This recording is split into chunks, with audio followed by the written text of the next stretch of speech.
from Sports Sound. Brilliant drop of the shoulder. What a goal! From BBC Radio Scotland. There's no substitute. So this is Sports Sound Open All Mics as we survey the screens around the country. We can hear our laments getting all set and all ready at Celtic Park to bring the live commentary online. That's Celtic against St Johnstone. We will have updates from that one from Alan Preston, but of course we'll be at all the other games as well. Hibernian against Kilmarnock with Stephen McGinn. We've got John Robertson at Ross County Hearts. St Mirren Dundee with Rory Loy. Stephen Craigan looking after Motherwell Rangers. And John Rankin is with us here in the studio. He has got the 5 matches all coming in, and he'll be able to pay 100% attention to all 5 so that he knows exactly what is happening. The guys, as you will know, folks, on Open All Mics, the guys will be giving us a shout out if there are big moments, controversial incidents, and John will be able to cast his eye across those, act as our VAR, and try to bring some kind of sanity to what is usually an insane few hours when all 5 matches, all 6 matches in the Premiership are underway at the same time. It is, of course, part of a busy spell right now for the top flight clubs. All will be action again as we kick off 2025 on the 2nd of January. Then it'll be Aberdeen, Ross County, Hearts against Motherwell, Kilmarnock, St Mirren, St Johnstone, Hibernian. There's an evening kick-off, the derby at Dens Park between Dundee and Dundee United. And slap bang in the middle of it all, 3 o'clock, Rangers against Celtic. We'll have full coverage of all the matches then. There are games right across the remainder of the festive period, and there will, as ever, be full coverage with us here on Sports Sound on BBC Radio Scotland. So I think most of the games, or 2 or 3 of the games, certainly up and running. The one at Fir Park is underway. It's Motherwell against Rangers. Stephen Craigan, anything spring to your attention right away? No, I'm just interested to see how Rangers will settle down, Richard. You know, we mentioned a lot of these players have question marks surrounding them. Guys like Cortez and Kieran Dowell, and even Cyril Dessers, people question his ability and his length of time left in a Rangers jersey. So there's lots of things that threw together today. It's probably not the first choice that Philip Clement would really want. It's a tough venue to come to. I know Rangers have had good success here, but the games can be really competitive. So Motherwell have to put them under pressure early on. The one thing you can't do as a Rangers player is be selective when you want to play well or how often you turn up. That's what's been disappointing for some Rangers players. So Motherwell have to try and exploit any kind of weaknesses that Rangers show.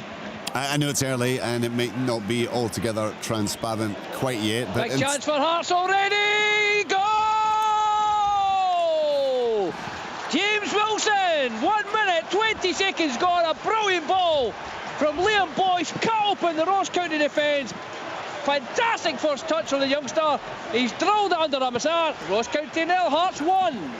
Wow, less than 2 minutes on the clock and we have our first goal of the afternoon, and it's a young man, John Rankin, who has caught the eye in the last few months, isn't it? He has caught the eye.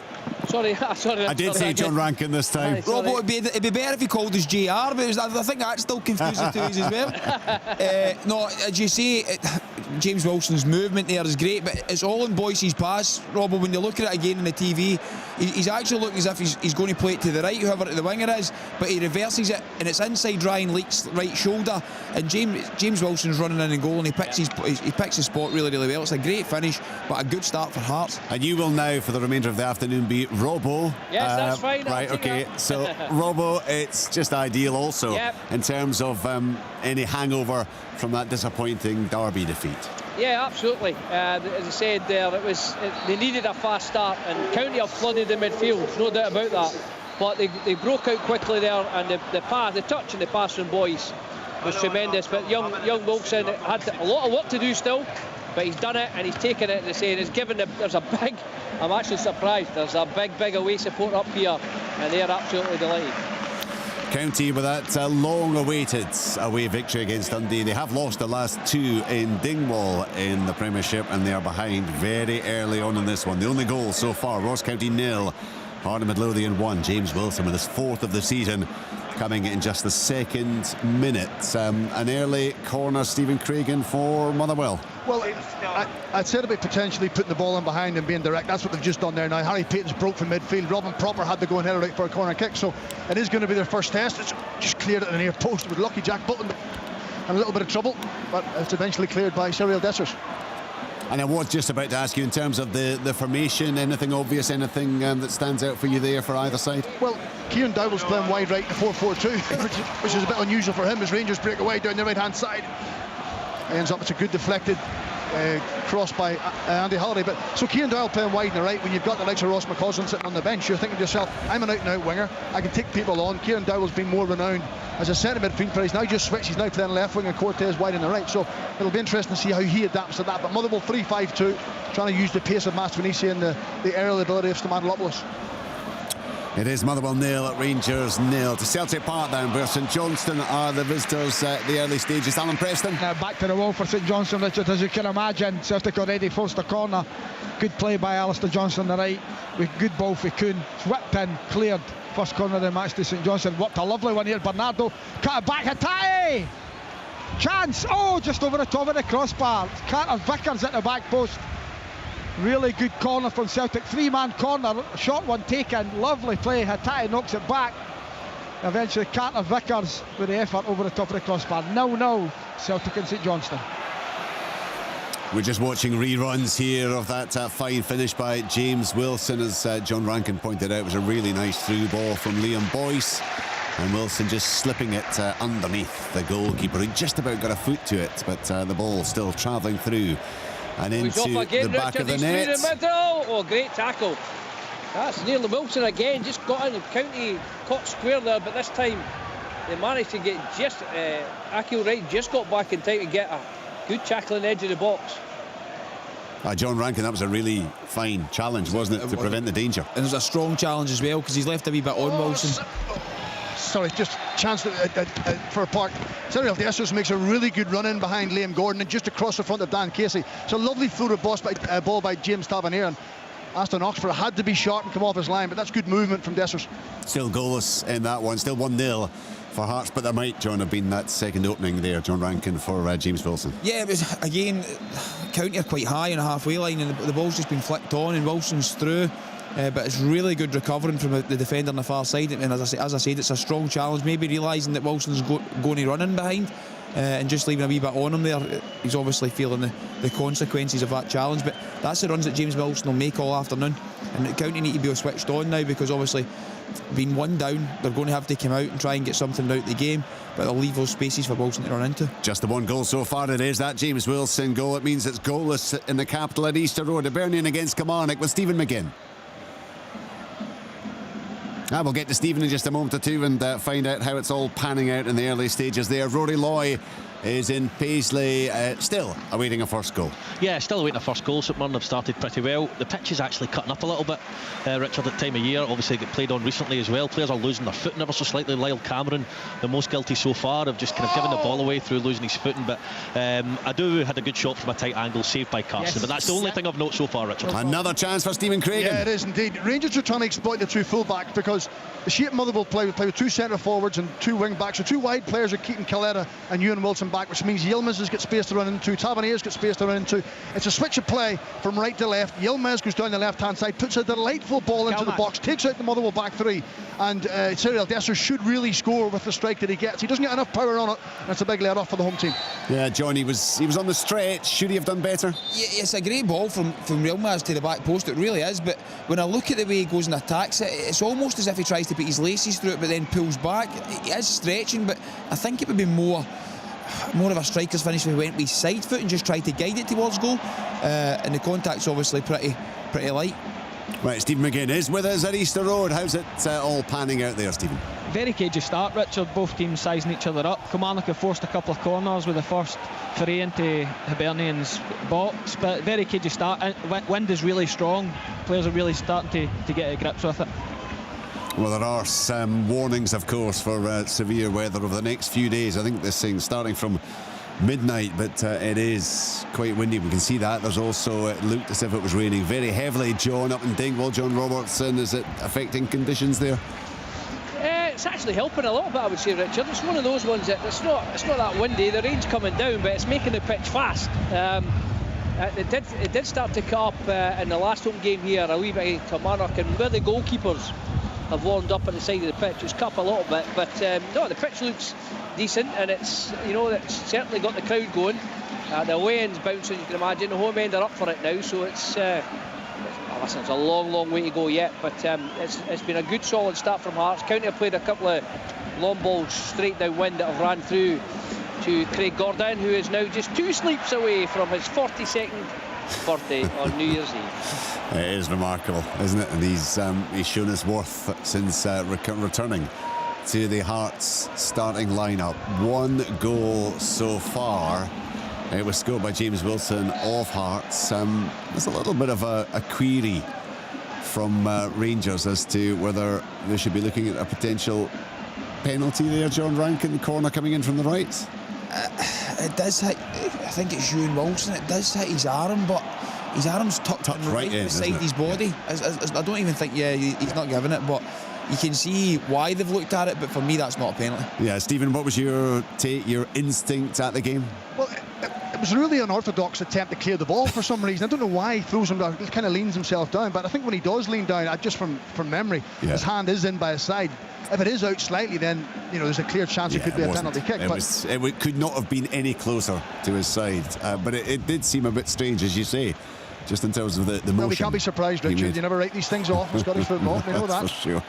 Right, it is 0-0 in that one. Remember, you can, if you wish, hear full live commentary on Radio Scotland Extra. You get it on Sounds and online. If you want to hear Celtic St Johnstone, that is online only at bbc.co.uk/Sports Scotland. But you can also get the very best of the action from that one, along with all the other games, if you just stick with us right here on Sports Sound Open All Mics. Alan, is it still one-way traffic at Celtic Park? It is, Richard. St Johnstone, I'm just watching them there. It's a flat back 5 with 3 protecting in front of that and 2.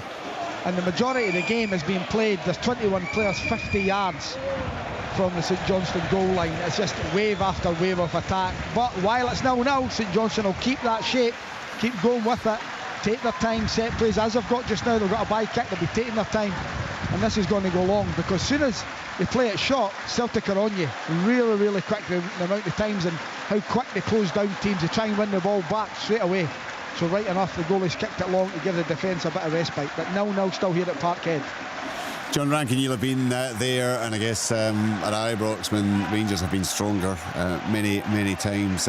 You'll perhaps understand just how St Johnstone are feeling right now. Yeah, I've been there a few times, probably more so at Parkhead than Ibrox. I think Ibrox were quite favourable at times for ourselves, but when you go to Parkhead, I can always remember once when we set up. What a ball! Oh, magnificent! Great ball by Engels. It's Kyogo. The flag's gone up late, but what a wonderful pass from Engels there to find Kyogo. Beckham-esque on the television here. It really is. It's an unbelievable pass. To see the vision and then be able to deliver it. Kyogo looks as if he's just went too early, but it's a great ball. Yeah, it was magnificent. It really was. Going back to your point, Richard, if you start with that formation at Parkhead and you can see an early goal, there's no way out then, because you're camped in. And that's the hard part, setting up with a 5 at the back. But so far it's been quite successful for St Johnstone. They've not conceded, and I think we're almost in 12 minutes into the game. And I suppose mentally and physically, the longer you go without conceding, the stronger you feel. 100%. What a run from Kuhn. It's like Ricky Villa. Magnificent. He beats about 6 men. Eventually a sliding tackle. Wonderful play by Kuhn. I'll come to him in a moment. It's like a dribbling skill right across the 18-yard line here, isn't it? No, that's the hard part when you get to Parkhead. I mean, Motherwell at the weekend, they go there, they're right afore half-time and they concede. If they get to half-time and it's still 0-0, they've got that second win. They actually come out feeling really good about themselves, but it changes both managers' team talks at half-time. Yeah, we should say, I mean, just like Ricky Villa, for probably quite a few of our listeners. 40 years ago. I was going to say, wasn't it the 1981 FA Cup final against Spurs? And the Argentine weaved his way through, I don't know how many defenders. Sitter. I don't know how Junior Hoylett's not put that in. Oh, bad touch. Tell us a bit more about it, Stephen. Josh Campbell wins the ball in the middle of the park. Martin Boyle wants to come out to that right-hand channel. Plays it. Great ball from Josh Campbell. Martin Boyle just puts it across. And Junior Hoylett, I don't know how he's not put that in the back of the Kilmarnock net. Well, I mean, he's just crumpled to the turf there. He can't believe it either, John. He can't believe it either. No, it's a great ball for the right-hand side. Is it Cadden that delivers it? Is it Boyle? Boyle delivers it. So someone goes to the front, takes a defender away. It goes between the defender and the front post run. And it looks as if he sees it late, but it's almost... Yeah, he must see it late because it comes off his right heel and drags it by the far post. He's annoyed with himself because he's beating the ground, but you're looking at that as Hibs, that's an opportunity to go 1-0 up. Now Bobby Wales with a shot. This game's opened up in the last minute. It certainly sounds like it. I mean, you'd have fancied Junior Hoylett, wouldn't you, knowing the experience and seeing what he is capable of being able to adapt and to finish at the back post there. Then the opportunity for Bobby Wales. So it is entertaining stuff early on, these two sides, and a good run of form. Hibs with 3 straight wins. Kilmarnock unbeaten in 4, and Stephen will keep us right across everything that is happening at Easter Road. A yellow card, Stephen. Alan Preston. Engels again. It's a good ball into his feet. It's a lovely first touch out of his feet, and he drives it with his left foot, hits the side netting. Still 0-0 at Parkhead, Celtic and St Johnstone. And an early card, Stephen, at Fir Park. Yeah, it's for Robin Proper, and there's been a lot of talk about him and his mobility and his uneasiness about playing against quick strikers, and it was Maswanisi that just turned him the halfway line. He just dragged him to the ground. So I would imagine now then Tawanda Maswanisi will try and play up against Robin Proper as often as he can, get the ball over the top or get him isolated 1v1 and pose him all sorts of problems. Not ideal. It was interesting because Nico Raskin was waving his arms at him and pointing at him, and Proper just turned and walked away. So clearly not comfortable at all. Oh, what a save! Brilliant play from Penrice and Spittle there. Great one too. What a ball! And James Wilson again smashes it from 6 yards. It's just crashed off the goalkeeper. Great save. Should have been 2-0. Yeah, Wilson will be disappointed with that. I mean, I know the goalkeeper makes a good save, but where it is in the middle of the 6-yard box, it's a good opportunity for him. Again, another ball down in behind the county defence, and the cross into the box. It's in that area where they don't want it. But again, when you look at the screen, Wilson's movement, it's so young. He came off the back of the defender. As soon as he's ready to look at the ball, just makes his movement right across him and gets his touch to it, and the goalkeeper saves it with his feet. I mean, we've already seen 3 magnificent balls from out wide in the various matches, and it seems to be a bit of a trend in recent matches. I think of the... The goal for Motherwell! Simple ball over the top, Richard. 2 centre-halves get caught. Stamanolopoulos runs through and slides the ball under back Jack Butland. I have to say, there's a real feeling that Jack Butland should have done a little bit better. I think he may hesitate coming off his line. Rangers were appealing for a handball. The ball went up to Robin Proper. He headed it. It bounced off Stamanolopoulos, and then play went from there. So it'll be interesting to see if VAR gets involved. If not, it's 1-0 to Motherwell. Well, our VAR is just about to get involved. No pressure. Well, we'll come to you may get a chance to see it now. I'll tell you what, Robin Proper's put the ball down like it's a free kick. He's not allowing them to take kick off. He fully believes it's a free kick. So he headers it, Craigs, but he's turning to run, and he does jump with his hands up, but the hand that it hits is almost in his body. Mm-hmm. So it does contact his hand, so it becomes a case of, has he used an unfair advantage? But when the striker's through, it looks as if the striker gets his toe to it. I'm not even going to try and pronounce the name. Well, Stamatolopoulos. Stanopoulos goes to kick it, but it looks as if he's actually got his toe to it, and it's going wide, and it comes off Tavernier and goes under Butland. But it does hit an arm. It'll be interesting to see what way they take. Goal's been given 1-0. Well, we were just looking at a close-up of Philippe Clement there, who could not believe. I mean, I think John Rankin's called it absolutely right in terms of that there is clearly that the ball bounces back off the hands of the Motherwell player, but it's right down in front of his body. Yeah, so the ball's over his head, over his shoulder, and he's ready to go and chase it down. But as he goes to chase it down, Proper headers it, and he headers it towards him, but he makes himself look bigger. So his left hand's up, his face is turned, and his right hand's tucked into his body. It hits the right hand and falls into his path. So he's not made himself look bigger. The hand is actually tucked right in. Well, VAR have had a... And it was clear. It wasn't one where they would have to watch replay after one replay. You would see exactly what has happened, and they've made the call. I wonder. I think, was it Sterling who was sliding in there as well? I actually wondered whether it was Sterling who'd scored the own goal. But as things stand, it is Apostolos Stamatoulopoulos who has been credited with a goal, and it is everything, Stephen Craigan, that Motherwell would have been hoping for. It is, and it's a nightmare scenario for Rangers, because they've got a centre-half playing left centre-half who's not comfortable, and they've got a right-back playing right centre-half, and you could just see the communication wasn't there, Richard. One ball shouldn't take you out of the game. You know, you should be aware enough of that, particularly Robin Propper's the experienced one. There's no pressure on the ball, drop a little bit deeper to protect it, but it's just a simple ball between the two, and Stamatoulopoulos ran through. So, yeah, for Motherwell it's ideal. I think normally when Rangers or Celtic come here, if you don't get the first goal, it can be a bit of a slog for you. So now that's something to hold on to. However, you know, the encouragement they've had with that goal means that they should keep pushing forward for a second. It was a split second in the delay. Proper heads it, and it looks as if he's almost convinced it's hit his arm. When the referee doesn't give it, then he's lost that yard or two when he's ran off the shoulder.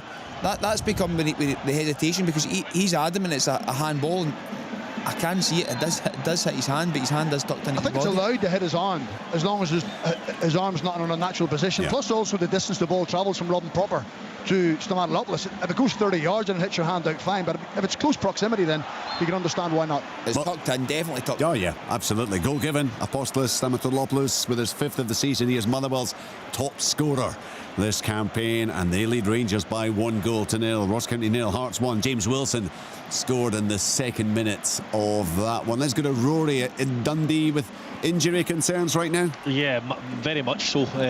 Richard, I didn't want to interrupt during that goal there, but Jordan McGee's down and getting treatment, as is Cometio. Now again, they're going to have to make a sub. They're just whistling in some substitutes. So Jordan McGee's coming off. We'll wait to see who goes on. It looks like maybe Sean Kelly's going to come on, and we'll wait and see if Cometio's okay. But I mean, that's 2 of your back 3. They're playing a 3-4-3 in the game itself, Dundee, and the problem they've got is the 3 up top. You know, Adeyemi should be playing in behind. He's playing quite flat.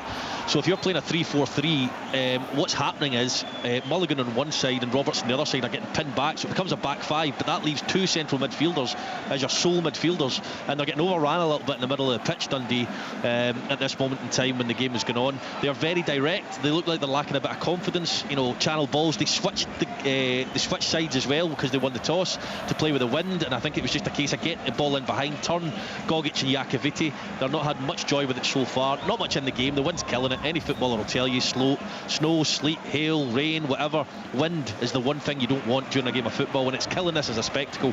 But St Mirren is slightly the better side. Oh, big chance for Rangers down the left-hand side. Yilmaz, I have to say, started really, really well. He has the freedom because he's 2v1 against Marvin Clara. He's on the left-hand side, stands it up, and Danilo should do a lot better. Richard heads it wide. Valley to the byline, picks out Engels, first time hit left foot, good save by the keeper Josh Ray. Still 0-0 here at Parkhead. Yeah, the first one at Motherwell, Danilo's header, it looks as if it comes off his right shoulder rather than getting any head contact. As you say, it's a great pick out for Yilmaz in the goal line. Chips it back, he's 7-8 yards out, and it comes off his right shoulder, and there's no power in it whatsoever. The shot from Engels is a cut back from the right hand side. He makes really good contact with his left foot. Good, and it's like, as you say, it's a good save from Josh Ray. Dundee are currently playing with 9 men, Richard. They're finally going to get Sean Kelly on now, because Cometio's still off the other side. I think they're trying to give him every chance because they're running out of players. But Kelly is going to come on for McGee, who's not managed to recover. So he's off, and we'll wait and see how Cometio is. Well, I guess the one plus for Dundee right now is that in Paisley it is still St Mirren 0, Dundee 0. Motherwell leading Rangers by 1-0. The guidance we're getting in terms of VAR is that the ball did hit the arm of the Motherwell player, but his arm was in against his body and it was in a natural position, and therefore there is no reason for the goal to be ruled out. I don't think we can argue with that, Richard. That's exactly what everybody sees, isn't it? So they've got that one right. Ethan Ingram is coming on for Cometio, so it's a double substitution. 2 of the back 3 are off. It's a makeshift back 3 as it is. Portales is out for 6 weeks. Bit of a disaster for Tony Docherty. Ethan Ingram is on, still 0-0, and 2 defenders off for Dundee and 2 on. Oh, it's a tough old start, but they are still goalless. St Mirren against Dundee. What about the Hibernian? Oh, what a ball! What a ball from Alistair Johnson. Wait to see this, magnificent. Just looking for somebody to tap it in. St Johnstone defenders have faced their own goal. Goalkeeper can't come out. It's a wonderful cross, just nobody there to take it. that is an unbelievable cross. You spoke about it earlier about crosses into the box, Richard. What this cross for Engels, it just takes out his feet. It's not Engels, sorry, it's Alistair Johnson, and it's right in between. But Joshua, he actually spreads himself as if a striker's going to get a touch on it, but there's no striker makes a run across it, so it's able to go out the far side. I had a quick look at the possession stats there, Alan. It's 78%. It says for Celtic at Celtic Park. I must admit, I felt it might be even more than that. Well, you know what, Richard, it's funny because that's about a quarter of the way through the game, and in the warm-up, St Johnstone spent 15 minutes having shots at the goal, and I'm thinking, why are they doing that? Do things that are going to happen in the game.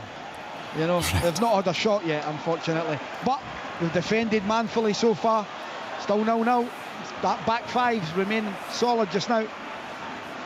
I think we all anticipate that is what it's going to be all about this afternoon in the East End of Glasgow, but whether St Johnstone can somehow keep out what is the most potent strike force in the land, almost irrespective of who Celtic have chosen. Of course, they've been in imperious form, 15 wins, 2 draws, 48 goals scored and just 4 conceded in their 17 matches up to now. St Johnstone foot of the table, but they are holding out as things stand. Celtic, of course, not just on the winning run, the unbeaten run, they're also currently at the start of play 458 minutes without conceding in their most recent run of fine defensive form. So everything's stacked against St Johnstone, but Celtic still have to make it happen.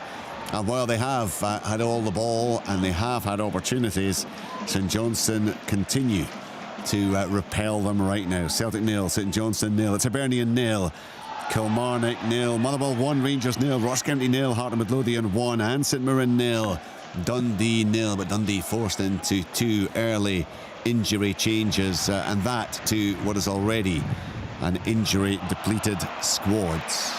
Let's go to not to Tynecastle, but to Dingwall, where the first goal of the afternoon came. How's it all unfolding now, John Robertson? It's settled down a bit, as you imagine. County are trying to play their way back at the game, but there's the breeze is picked up, and it's a westerly wind, so it's coming down from the jail end, and everything they're hitting long is going straight through to Craig Gordon or straight out the park. So Hearts are dealing with it quite comfortably. County have not dealt a blow in terms of that. Hearts look dangerous on the break. They're not scared to go long. Young Wilson's prepared to run in behind, and he's given the County back 3 a problem there, and they've not really got Musa into the game at all. Penrice, that wonderful movement with him and Sibbald, that created a fantastic second chance for the young lad Wilson up front. So Hearts have had 2 good opportunities. They take one, and one was a great save. County so far say they're playing their way into the game again, but they've not really tested Craig Gordon. John, do you sometimes just have to do that, John Robertson, when you've lost an early goal? And what is a big match for you? It's clearly going to hit you. In general terms, you know, if you'd said at the start of the game, you know, one team's going to score in the first 2 minutes, you'd have probably put your money in County after the chance for Hibs. Nicky Caddill just by the post. Martin Boyle goes on one of his trademark runs. He's that quick and chance for Dundee. Oh, Gogic off the line. That's an awful mistake from Balcom. He drops across, it falls, and oh my goodness, I don't know how he's not scored. Gogic does unbelievably well on the line, John, to stoop and head it away. Dundee should be 1-0 up. Yeah, it should be 1-0 up. As you say, the goalkeeper comes, he drops it, but almost as if he drops it. What a save that is! Brilliant move from Celtic again. As Yang coming off the touchline, he picks out Engels yet again. He could have scored a hat-trick so far. Right, but there have been various incidents there. We'll work back the way at Celtic Park first of all, John Rankin. That has to be the opening goal, doesn't it? I'm just glad I don't need a booster seat today, Richard. I can see all the screens. At Celtic Park, it has to be a goal. It comes to the back post, he just doesn't get any contact on it. It looks as if he's unexpected. Goal for Hibs! Stephen! It's been coming. Hibs, they've looked really threatening, really bright. It's a corner delivery from Nicky Cadden. It's absolutely on the money. Triantes wants it more and puts the Hibernian in the lead. Yeah, it's a good ball near post. It looks as if a goalkeeper's coming to collect it and just gets a header on it for him. It's a really good goal. Good header as well. Going back to the one at St Mirren, ball comes into the box, the goalkeeper drops it. It looks as if Lyle Cameron's ready to put it in. He manages to get a punch to it. It goes to Simon Murray. Simon Murray takes a touch and tries to place it. and a really good you'd defending for expect Simon Gogic. Murray to score. That's exactly who you'd want it to fall to as well, Yeah, John. definitely, because he takes a touch. It's a crowded area, 18-yard box is busy, and Simon's able to take a touch and then place it in. And the movement at Hibs here, the goalkeeper comes out to get it, and the player gets right across the front. I can't see who it is, Stephen. It's Triantis, Stephen, was it? Yeah, Triantis. Good movement to get across the goalkeeper. It looks as if the goalkeeper's coming, he just gets across him at the last minute and nods it in. McCrory looks as if he gets a bit lost in the crowd, and Triantis just rose above everyone. Yeah, he does. He cut. So it looks as if McCrory's coming out. The players actually look as if they've stopped because there's a shout from the goalkeeper. I might be wrong, and then Triantis comes right across and just gets a glance on it. It's a good header, a good ball in the near post. Well, that goal came in the 25th minute. It is the first of the season for Nectarios, Triantis and Hibernian. After 3 successive victories, are now ahead against Kilmarnock with, what, about 27 minutes gone now at Easter Road. Hibernian 1, Kilmarnock 0. It's still Motherwell 1, Rangers 0. Apostolos Stamatolopoulos with a goal, his 5th of the season. He's Motherwell's top scorer. Oh, Balcom making up for it there. Adewumi showing good pace in behind Gogic. The wind is killing. Balcom's tried to kick it from a goal kick and he can't get it past the halfway line because of the wind. It's a good ball from Cameron. He plays in Adewumi, who shows Gogic a clean pair of heels, and a double save from Balcom results in a Dundee corner. Still 0-0. Hearts players not happy here. The ball seemed to be shepherded out by Oyegoke, and he was shoved over by doing it, but the referee has given a corner. They're absolutely incensed, and they're making it known here. A chance for County to throw the ball in the box after half an hour. There's a penalty check here at Fir Park, Richard. It was actually Nico Raskan. He had a lovely little turn inside the 18-yard box. Goal! Goal for Dundee! And it's been coming in the last couple of minutes. It's a lovely chip cross to the back post from Mulligan, and there's Simon Murray this time, no mistake, with the head. St Mirren 0, Dundee 1. And he is celebrating in Simon Murray fashion, looking as angry and annoyed as ever, but absolutely elated as he punches the air in front of those Dundee fans. It's a 10th goal of the season for the Dundee captain. Top class cross into the box. Mulligan chips it to the back post. John, beautiful. Yeah, it's a great clip. I don't know who plays the pass to Mulligan. You'll see. I'm able to see it now. It's Lyle Cameron. It's a great weighty pass. 30 minutes gone, sorry. Conor Randall there. The ball come out to him after that corner was cleared. He smashed one from about 25 yards. Craig Gordon saves. So it is still 1-0 for Hearts, and it's Dundee who have gone in front. Amazing, John, isn't it? There, when everything seems stacked against you, the injury, the selection problems, the run of poor results, and they found something there in Paisley this afternoon. Sometimes that galvanises the players. I mean, you can get injury after injury and you feel sorry for yourself, or you get injury after injury and you just accept it. Here's a chance for Celtic. Nicholas Kuhn is on his left foot, he's cutting inside. Goal! Celtic, Nicholas Kuhn. It was inevitable. I was just about to say St Johnstone have almost got to the 30-minute mark. But it's a 2v1 situation. Kuhn cuts inside on his left foot and then reverses it beyond Ray. It's been coming. Celtic 1, St Johnstone 0. Yeah, it's a really good finish. The ball on the right-hand side. I think St Johnstone have the ball on the right-hand side. It gets switched over and they lose possession. The left wing-back really, really high, which then brings out Cameron. Cameron has to come out to try and get pressure on. Yep, here it comes. Kuhn cuts inside. Cameron comes flying out to try and get pressure on it. He cuts back inside onto his favourable left, and it's a good strike by Ray. It is a 14th goal of the season, all told, 7th in the Premiership. It's taken about half an hour or so, but it is Celtic who do now have the breakthrough. And I guess the likelihood is it was always going to come, but the longer the Saints players had managed to get into the game without conceding, the more hope they must have been feeling, and that deflates you, John, I guess. It does deflate you. I think if you're the way you're looking at it, if you're St Johnstone, the time they've got possession, it's on the right hand side. The left wing back's really high, which creates the space for Kuhn to run into as soon as the transition happens, and they go and pick their pockets and play the pass in the right area. And as you say, it's Nicholas Kuhn, but they'll be so frustrated. They've defended so well for 30 minutes of the game, and then they give away a goal in the transition after defending so well.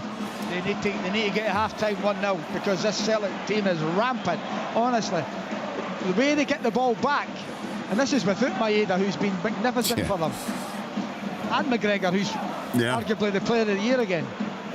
I think Nicholas Kuhn might have something to say about that. That's who I would vote for right now for half of the season, Richard, so far. Yeah. I mean, I think he has, John Rankin, hasn't he, been the outstanding individual so far? I said it the other day there. For me, McGregor makes Celtic tick. Yeah. But that one outstanding individual that makes Joe Wright's afternoon's over for Kilmarnock. Richard, Robbie D's just coming on for him.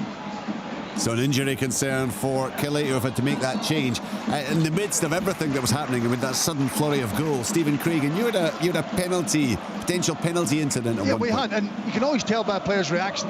It was Nico Raskin had a little Cruyff turn after a Rangers corner, and he collapsed to the ground and he jumped up and got on with play, as if he knew himself that there was no contact. The other players weren't happy. There was a slight delay for 25 or 30 seconds, and then it was waved on. But I think the player reaction, how easy he went, how quickly he got back up, told us it wasn't going to be a penalty. But Rangers are struggling to make any real headway. Oh, what a ball again! But no creative.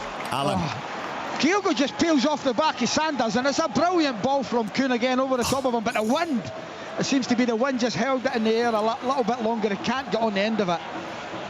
I mean, John touched on this earlier on. We've been treated to some magnificent crossing, not just in that game, but actually you go all the way back to Penrice early on in the game up in Dingwall. We've seen a couple of enough. What a save!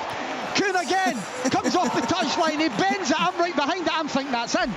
Great save by Ray, diving to his right hand side.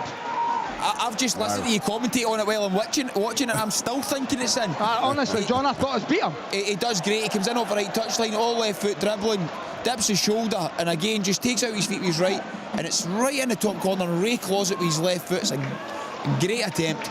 I think what I found most impressive with that, there was no backlift either. Hit it, it's in! 2-0! Maswanisi, what a piece of skill! It's helped on to him on the left-hand side. He scoops around. I think it's Tavernier or Sterling. He just jumps inside of his right foot into the bottom left-hand corner. What a piece of brilliance. Motherwell 2, Rangers 0. Wow. Well, John Rankin just waiting for the rerun here, but it's Tamanda Maswanise who has got his 4th of the season. He's added to the opener from Apostolos Stamatolopoulos, and Motherwell are 2-0 up against Rangers at It's just Far that Park. uncertainty again, Richard, in that back four. They do not look comfortable at all. Simple ball into the box. The wind's taking it all over the place, and Rangers could not defend it. Yeah, it's a high ball into the box, as you say, Craigs, and they go and header it, comes back out. Lennon Miller picks up the second ball, headers it away from the goal as such, but wasn't his first touch is with the inside his right, and then he chops with the outside his right foot. He's facing away from the goal. He's allowed to turn with 2 touches and then place it in the corner. It's a really good turn, really good forward play, but defensively you'd be disappointed to concede that goal. That was a quick opportunity, I think, for Ross County. Yeah, big chance there, Richard. I was just waiting for the goal to be described there, but what's a simple ball over the top this time. Yogoki got caught underneath it. Hale darted in behind him, got to the edge of the box, but blazed it over the bars. To say County are slowly but surely playing their way back into the game. It's a pretty even match now, but Hearts still lead with that early James Wilson goal. That was the first goal of the afternoon. It has subsequently been added to at all the grounds with goals. Celtic 1-0 up against St Johnstone, but that could easily be. Wait to see this, Richard. The way they've got the ball back, the referee, Celtic are not happy. They win the ball brilliantly, and it's taken quick by Johnson to Engels. The referee saying it's taken in the wrong place. Celtic were through again. Yeah, it is slightly. You look at it. St Johnstone make 2 passes, and Celtic have got 3 players round about the ball on the far touchline ready to go and press. They go and win it back. It comes off a St Johnstone player, and as you say, they take a quick throw in at maybe 3 or 4 yards forward than what it was, but again, just quick thinking and ready to go and run forward.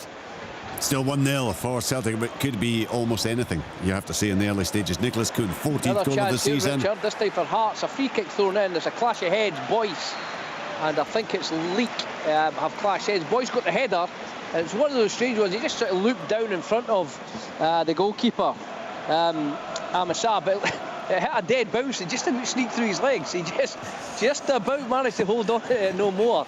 But both Boyce and Leak seem to be okay. They're just about to get up and go, but it's still 1-0. John, I know you said earlier that you felt the rain was helping the pitch. I've got to say, I mean, every time we see a close-up, it looks like it's a monsoon, and there was about a 3-foot puddle there that the ball landed in. Well, you can't.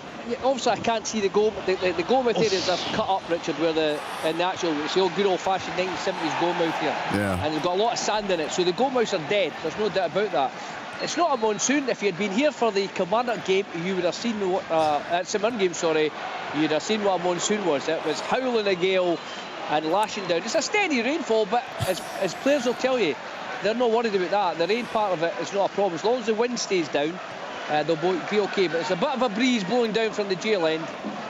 But the pitch is playing well. The rest of the pitch is fine. Just the goalmouse are a bit. John, I know you've spent years telling me it's a microclimate in the Highlands. So I'll take your word for it and just completely ignore the pictures that I'm seeing. It's raining, Richard, but it's not heavy. Okay. It's not, honestly. Okay. See on Richard's defence here, Robbo, when the boys headers it and it goes to bounce in the middle of the 6-yard box. Yeah, the goalkeeper actually goes to put it in his hands, but it's almost his fingertips that keeps out the net because it doesn't bounce. It's one of those ones that say, Joe, when it headed down, you're thinking that's an easy save. And then suddenly he'd lost it and managed to grab it back because it's just a dead bounce. And that's it too. Chance again. Two goalmouths, don't get me wrong, are dead and they've got lots of sand in them, but the rest of the pitch is fine. Okay, still 1-0 for Hearts, and a big bandage being wrapped round the head of Liam Boyce. James Wilson with the early goal there. Ross County 0, Heart of Midlothian 1. It's Celtic 1, St Johnstone 0, 14th of the season for Nicholas Kuhn. Stephen McGinn at Easter Road watching Hibernian and Kilmarnock, and Nectarios Triantis' goal still separating the sides, Stephen. Yeah, now they've got a break on here. Hibs have been excellent, well worthy of their lead. You can see that it's not just the boost from Tynecastle. You can see the change of shape, the change of formations really helped them. I think it suits the 11 players they've got, and Kilmarnock have really struggled at times to deal with it. It's almost split strikers they're playing with. So as well as the width of the two Cadden brothers, Junior Hoylett and Martin Boyle are just picking wings to go out to, and then Josh Campbell's almost filling in like a false nine. So Kilmarnock players have been struggling to get to grips with it, who to go with or whether to keep their shape, and Hibs have caused them real problems all afternoon. Cortez, it's a chance for Rangers. They're working really well from right to left. In comes Cortez on his right foot. He probably should go across the goalkeeper, very similar to the Masonisi goal at the other end. Go across him into the far corner. He tries to go near post and drags it wide, but Philip Clement has got a couple of big decisions to make, Richard, between now and half-time, what he's going to do. He made 2 substitutions at St Mirren and Boxing Day to try and change the direction of the game. He desperately needs to do that again. He's going to have to look to his bench because some of these players haven't done anywhere near enough this afternoon. John, that was a really poor, unconvincing effort from him, wasn't it? Yeah, it was. As you say, it's good play in the middle of the pitch to get it out, and he's almost in the inside left channel. Good save. But shot again. Valley with the drive. Good save by the keeper, right back into traffic, and it's Bernardo with the effort blocked. Still 1-0 to Celtic, and we've got just over 6 minutes to go here at Parkhead. Thanks, Alan. Yeah, Celtic still continuing to batter at the door, but Cortez with a big chance. Another great ball's an equaliser for St Mirren, and it's Toyosu Olisanya who gets the goal. It's Buomono who hits the byline on the right hand side for St Mirren. He plays a wonderful cross into the box, in keeping with the day, and Toyosu Olisanya heads home for St Mirren. What a piece. You're absolutely right, Rory. In keeping the day with the crosses, it's another great ball into the box. It looks as if he's not wrapped his laces round it, he's just lifted it. But again, Olisanya just middle of the 6-yard box, good header. But again, another great cross into the box. I think we'd rather have a goal of the day. We maybe need to have a cross of the day, Richard, so far.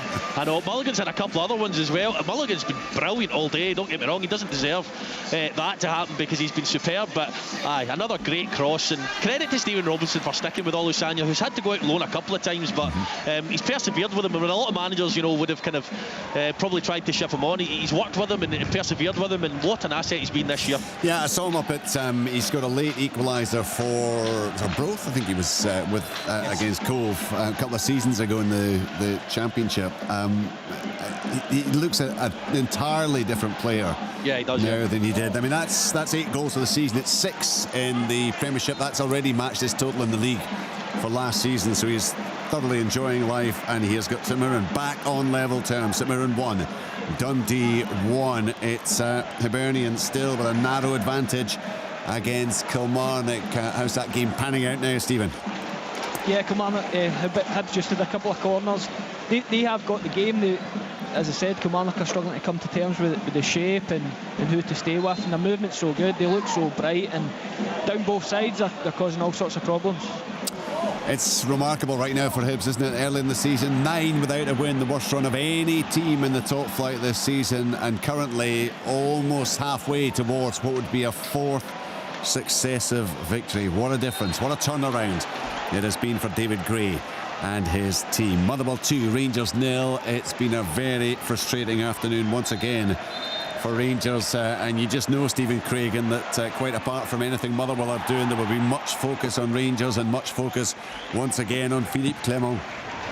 Well, there will be. That's the nature of the job when you're a Rangers manager, irrespective of who you play against. But they've just really been underwhelming this afternoon, to say the least. Some of the players, the body language off them, just everything that goes around the game, Richard, hasn't been good. It's a real concern. And if this is the back four potentially, or 3 of the back four who may start against Celtic after listening to Allen's game at Celtic Park, and the dominance that they have and the creativity they have, Celtic at the top end of the pitch Thursday in the Old Firm game could be a really long game for them, because they're miles off it today. Motherwell are good, they've been steady, they've been alright. Maswanisi's been a standout player. His running power has been good, his change of pace, his dribbling ability, he's got himself a smashing goal. But Rangers really have to have a right good look at themselves. They'll be nowhere near any kind of level to be competitive in this game, never mind push for a title. Do you think Philippe Clement's seen it coming today, Stephen?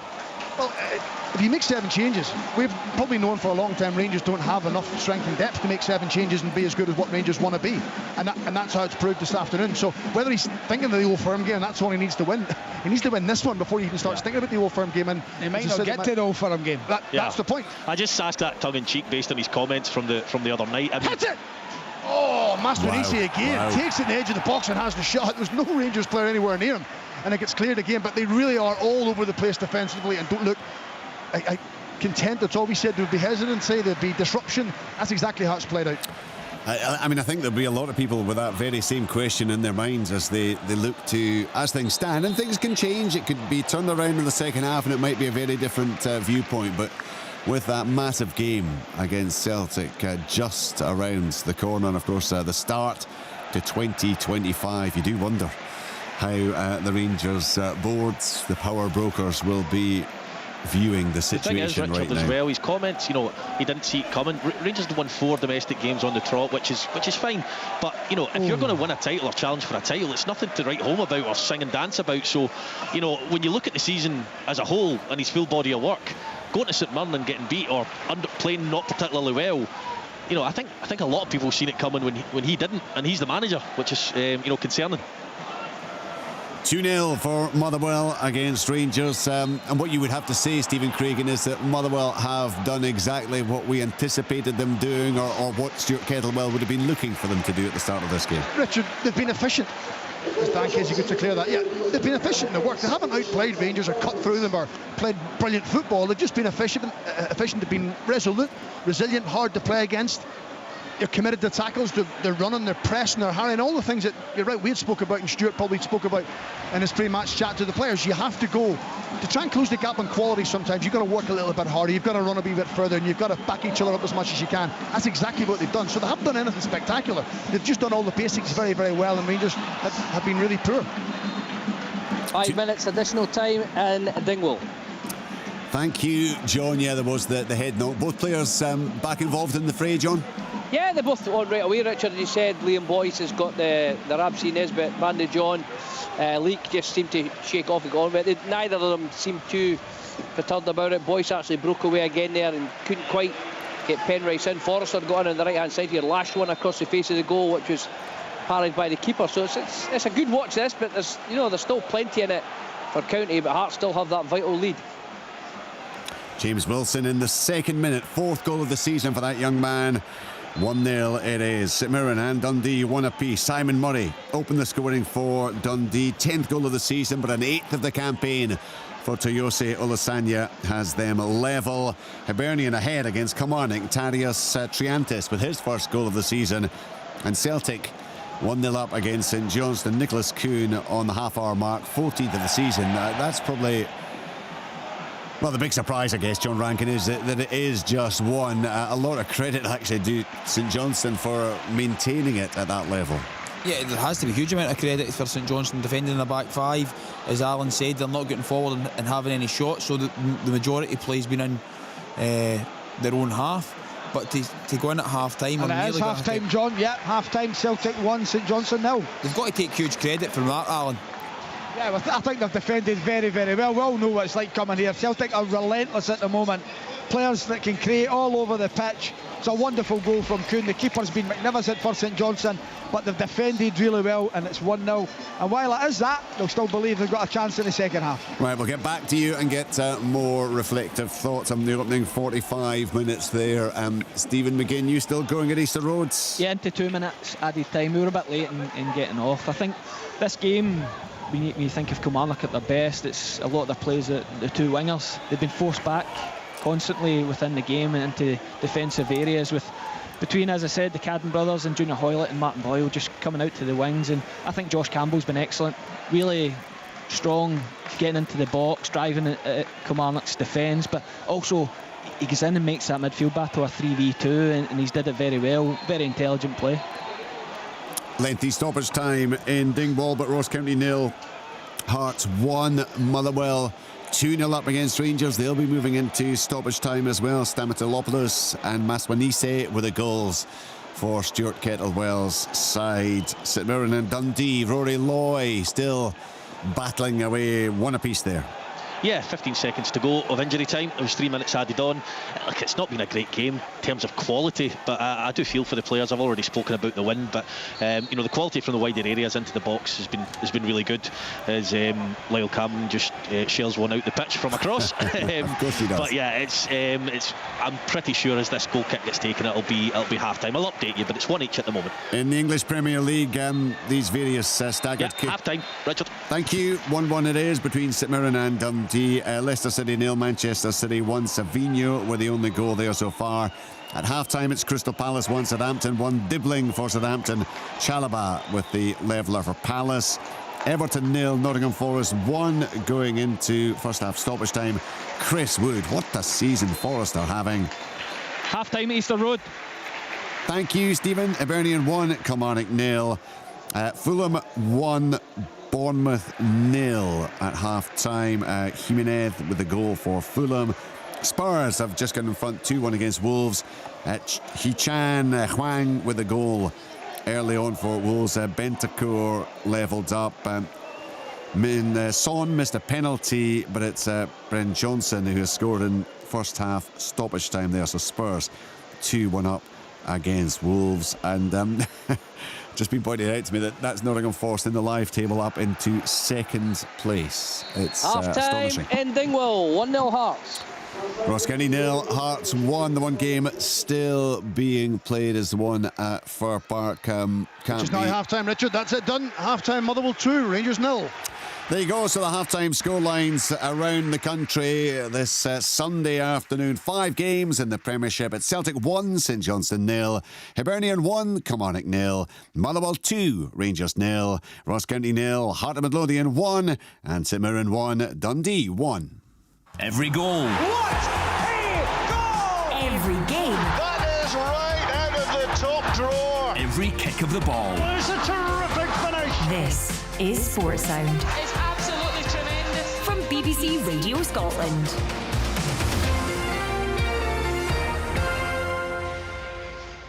On BBC iPlayer and Sounds. When I was young, I was ferocious. A new documentary and podcast look at the life and career of Sir Alex Ferguson. I think he's the best manager of all time. Everything he touched was successful. That passion and desire to win. Just how did a boy from Govan go on to become one of the most iconic managers in the game? We don't only build boats on the Clyde. He controlled everything. Ferguson was every department. The minute I entered into it at 32 years of age, I couldn't fail. The story of one of football's true sporting giants. Sir Alex. Watch on iPlayer. Listen on BBC Sounds. Yeah, really looking forward to seeing that. Get that on the iPlayer now. Remember, highlights from all the matches this afternoon on Sports Team, BBC Scotland Channel 7:15. There's been plenty to enjoy in the opening 45 minutes. We'll start with a half-time report from our match commentator at Fir Park. Motherwell against Rangers, Thomas Duncan. Well, we wondered, Richard, when Philippe Clement decided to make 7 changes to the Rangers lineup in reaction to that Boxing Day defeat to St Mirren, how big a reaction he would get from his players. And it hasn't been a big reaction because Motherwell have been by far the better team in this first half at Fir Park, and they deservedly lead by 2-0. It's not as if they've had chance after chance, but they're winning the battles in the middle of park, out-muscling Rangers at times, and when their chances have come, they have taken them rather ruthlessly. Apostolos Stamatolopoulos with the opener on 16 minutes. It was a header out from Proffer which deflected off a Motherwell player. Stamatolopoulos was sharp as he was played in behind. Butland sped off his line, but the Australian striker got there first and just poked it beyond the Rangers goalkeeper into the back of the net to make it 1-0, and they went on to double their lead 35 minutes, and it was a brilliant goal from Tawanda Maswanisi, whose pace has just wreaked havoc in the Rangers defence. Really, he's been brilliant, and it was epitomised by the way he took his goal. It was played to him in the box, lovely touch, brilliant turn, and just fired it side foot low across Butland right into the side net in far corner. And at that point, Motherwell 2, Rangers 0. Rangers have had a couple of chances at 0-0. Cyril Dessers really probably should have put them 1-0 up. A brilliant Yilmaz cross, which he met with a side foot. He was on the stretch a bit, but he didn't get anywhere near enough power behind it, and Oxborough was able to save rather comfortably. And then there was another one where Danilo, it kind of came off the head of Gordon, so it came at Danilo quickly, but he probably should have guided his header on target, put it wide of the post. And that's kind of been it from Rangers. They look limp, they look a bit lifeless, they look lethargic, and they look like they're lacking confidence. And Derek Ferguson, you said it consistently throughout first half commentary, that Motherwell just look sharper, they're more physical and aggressive. Yeah, and all credit to Stuart Kettlewell's side this afternoon. That desire, that hunger, that energy, that physicality, but the quality as well. You know, I think the first goal summed everything up. You know, the desire to get to the ball and stab it home from just the edge when two Rangers players were coming. But Maswanisi's goal was absolutely brilliant. It's a little bit of class, individual play, absolutely brilliant. And it's all about Motherwell this afternoon. They've been the better side, the better attitude, better desire, better than in every aspect against Rangers this afternoon. So, you know, and it could have been worse. Rangers could have been 3 or 4 behind. So all credit to Stuart Kettlewell's side. Yeah, Rangers staring at a 15-point deficit unless they can turn this around before we've even played the second league derby of the season. Quite astonishing. They need an almighty reaction in the second half. Motherwell, on the other hand, just need to keep it the same, and they will have a first home league win against Rangers since Boxing Day 2002. Richard, half-time at Fir Park, Motherwell 2, Rangers 0. Thomas, thank you very much indeed. Rangers did have some cause for complaint, they felt, over the first goal scored by Stamatolopoulos. It was a header by Proper as he tried to clear, which did come off the hand of the Motherwell player. The play then continued, and Stamatolopoulos got in there to apply the finish. But the guidance we've got from the VAR, who checked it at the time, said the ball did hit the arm of the Motherwell player, but his arm was in against his body and it was in a natural position, so no reason for the VAR team to get involved any further in that one. So it is 2-0 Motherwell against Rangers. It's 1-0 Celtic against St Johnstone, where our commentator is Al Lamont. I beg your pardon, we're going to Alan Preston, who is going to look back on the opening 45 minutes for that one. Yeah, it's been total domination, Richard, in the first half for Celtic. St Johnstone, unfortunately, not had a shot at goal yet, and if it wasn't for Josh Ray, it'd be a lot more. Carter Vickers had an early chance in the first few minutes when he blasted over the top of the bar from 6 yards out. Then Johnson, wonderful pass to Kyogo, he headed over. Engels had a shot which smashed it into the side netting. Then Valley with a brilliant cross. Engels shot, wonderful. First great save by Ray. Second great save, Yang to Engels. He hits it first time with his left foot. Ray beats it out. But the goal eventually came in 30 minutes. Hatate with a pass to Kuhn. He cuts inside on his left foot and reverses the ball back across Ray, giving him absolutely no chance. 2 minutes later, I was right behind the shot. He's trying to aim for the top corner, Nicholas Kuhn. Ray with a wonderful diving save to his right hand side. Then just on the stroke of half time, Johnson with a shot just wide. It's been all Celtic. St Johnstone, it's damage limitation, but they're 1-0 down at half time. Half time score, Celtic 1, St Johnstone 0. Alan, thank you. You will be able to hear live second half commentary online from that game, Celtic against St Johnstone. You'd get that at bbc.co.uk/sportscotland. On the radio, you would get it on medium wave or on Radio Scotland Extra, BBC Sounds, or online as well. We'll bring you Motherwell against Rangers, and of course right across all the matches. We'll have open all mics on BBC Radio Scotland FM Sounds and online at bbc.co.uk/Sports Scotland. There you'll hear regularly from Stephen Craigan and from Alan Preston and from Stephen McGinn as at Easter Roads watching Hibernian take on Kilmarnock. Half time there, Stephen. Yeah, half time 1-0 to Hibs. I think it's a fair reflection how the games went so far. The big talking point before I go into it, probably from a Hibs point of view, is Clone doing a warm-up on his own, which would be worrying when you think of the impact the Hibs captain Joe Newell's had on this performance in the last few performances. I know he's been struggling with a groin injury, so that would be a blow if he's having to be forced off. But a really cagey start.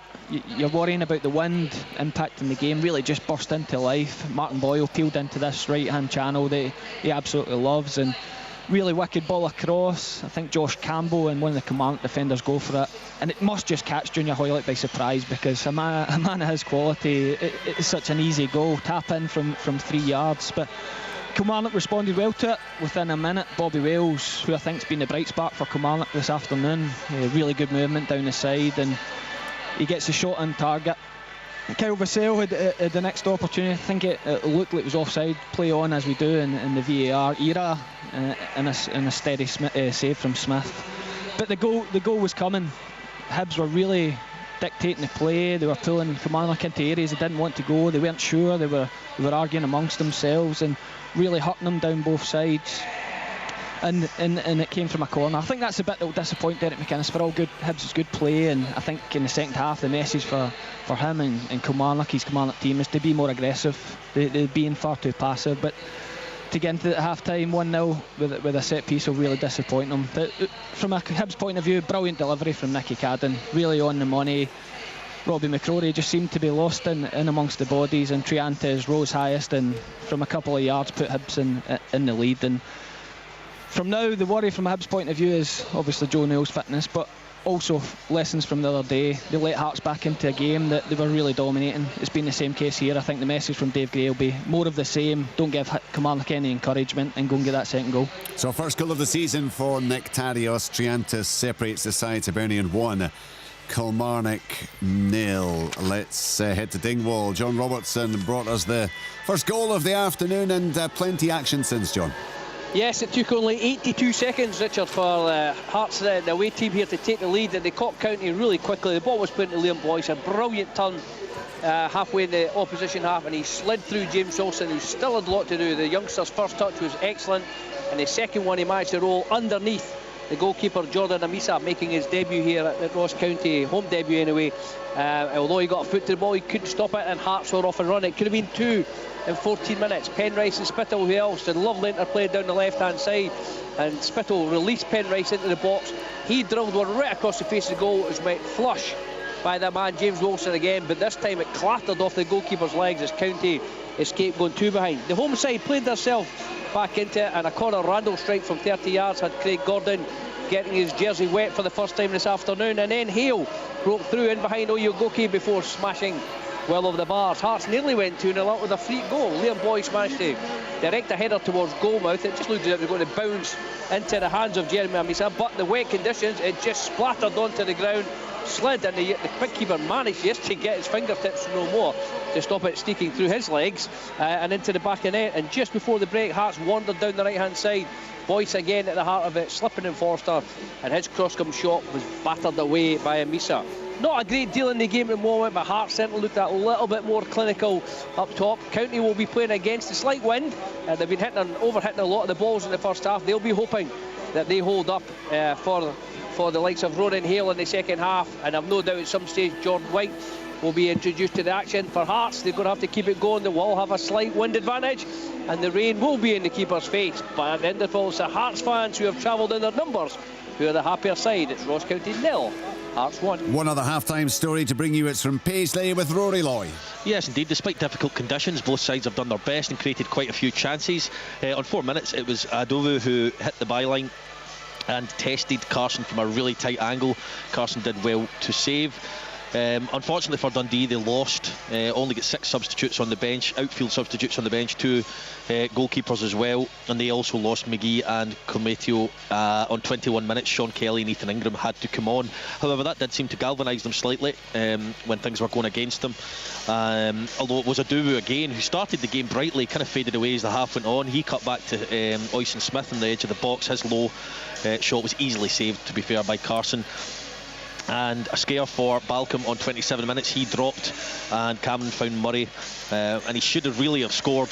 Unfortunately for him, Gogic was on the line to head away and clear, but all was not lost for Dundee's talisman, as on 29 minutes Adewumi forced a double save from Balcom, which resulted in a Dundee corner. It eventually found its way to Cameron, who played in Mulligan down the side, who played a lovely chip cross to the back post, and there was Simon Murray to make amends and head into the back of the net. Olasanya had a shot from distance before he eventually got on the score sheet himself. Bomono, great run down the right hand side, he crossed in, lovely ball, and Olasanya was there to head home. Declan John did try luck from distance right before half time. However, it was St Mirren who restored parity quite near the break, and it is currently at half time St Mirren 1, Dundee 1. You will have a choice of listening for the remainder of the action. If you want to hear Celtic against St Johnstone, it's live online at bbc.co.uk/sportscotland.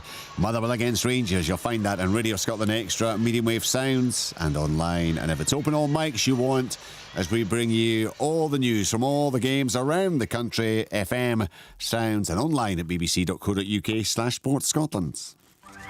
Football from Sports Sound. Brilliant drop of the shoulder! BBC Radio Scotland. There's no substitute. So this is Sports Sound, open all mics with me, Richard Gordon. John Rankin is with me here in the studio, keeping an eye on all the action and being able to clarify any big talking points that emerge from the 5 games. If you're into your darts, couple of wins already in the round of 16. Jeffrey de Graaf 4-1 against Nebrida. Kevin Duitz with a 4-3 comeback victory against Ratashki, and it's currently the other of the afternoon ties. Callan Rids leading by 1 set to love against Dimitri van den Berg in that one. Some big action tonight, including the final game of the evening, as Luke Humphreys, the defending champion, takes on Peter Wright. He was outstanding despite being certainly is, despite being ill in his previous round. Alan, he was excellent. Peter Wright got the job done.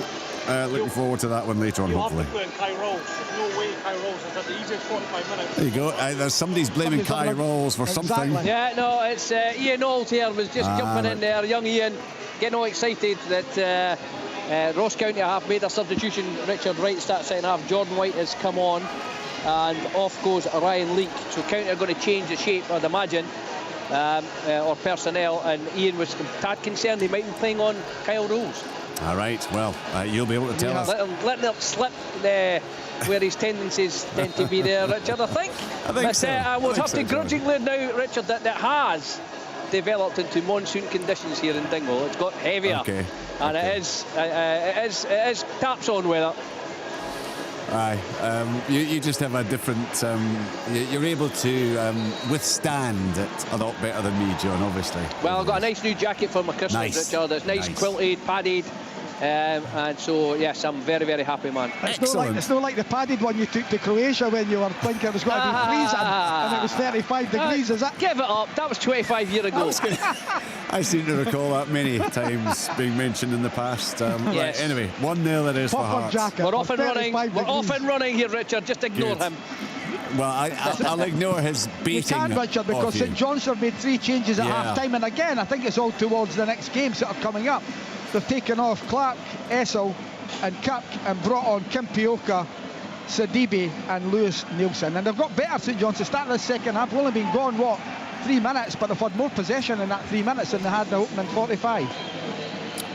Yeah, Celtic's, of course, in front. Their current run, well, up to half-time there, now extends to more than 500 minutes. It'll be 513 minutes since they last conceded a goal. Earlier in the campaign, they went 582 minutes without conceding a goal. So it's just another way of measuring how dominant Celtic have been throughout the seasons. Changes made for St Johnstone, as Alan was saying. Celtic with the advantage. 1-0, Nicholas Kuhn 14th of the season. Hibs and Killate back out as well. Triantis with the only goal so far. That one's just up and running. Second half, Stephen.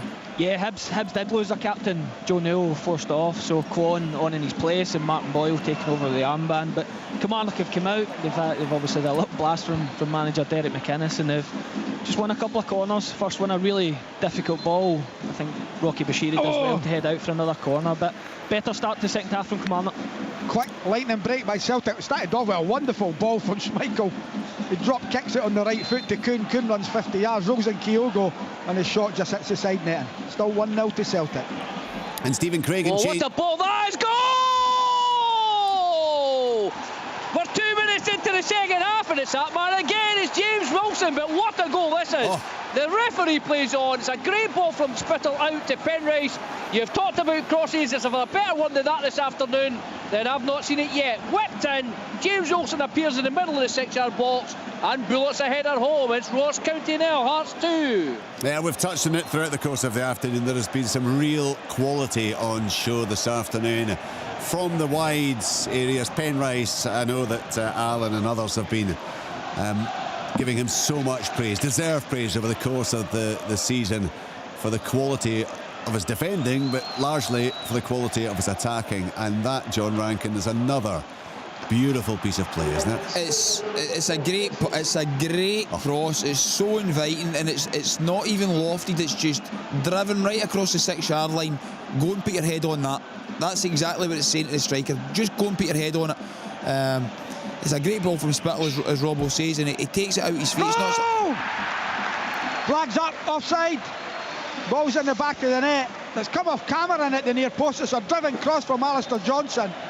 Cameron knocks it in his own net from a yard away, but the flag's gone up. It will be checked.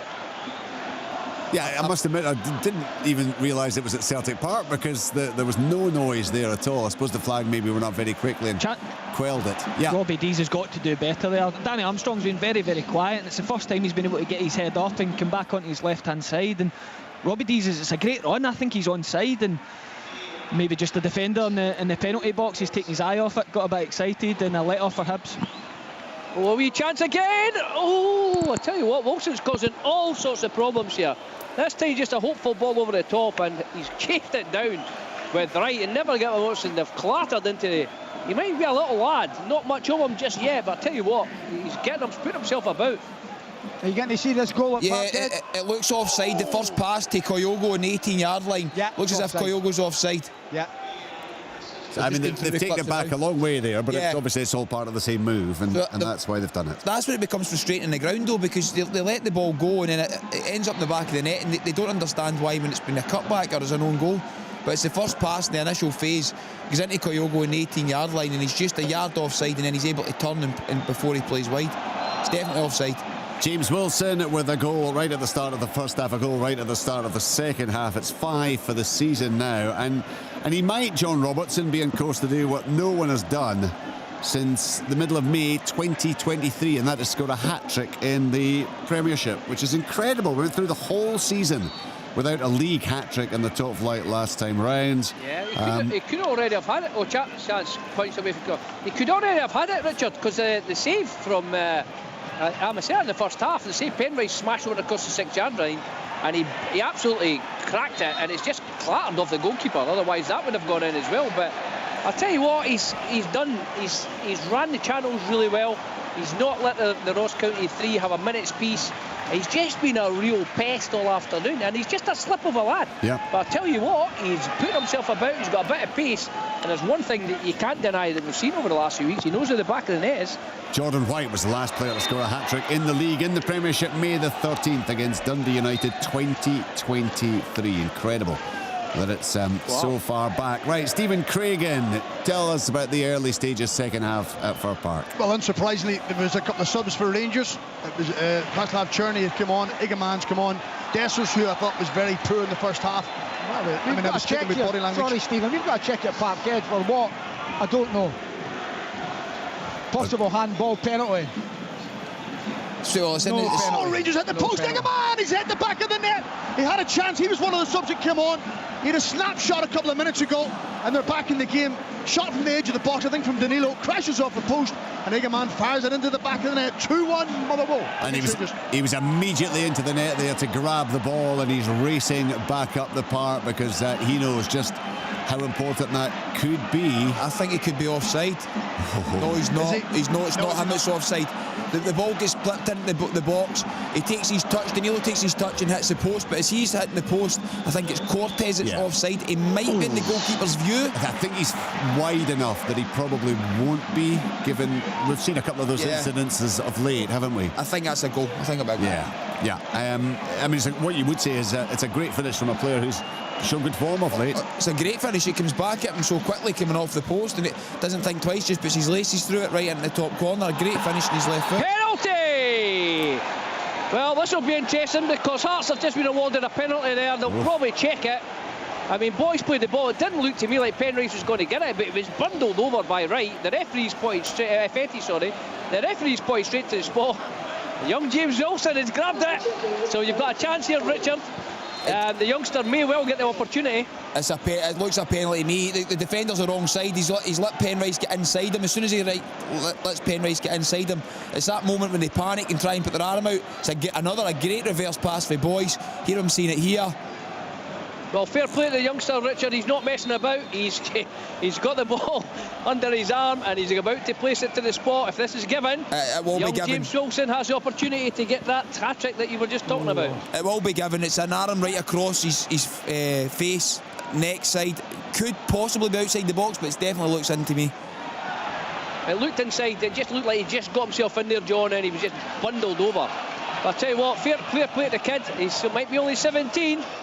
But he's got the ball and he's ready for it. Well, it's a big moment for him, and it will end this remarkable, way more than 18 months since we last saw a hat-trick in the top flight in the Premiership. He's still waiting to hear, Richard. He's still getting information. We're still waiting. But at the moment, it's been given.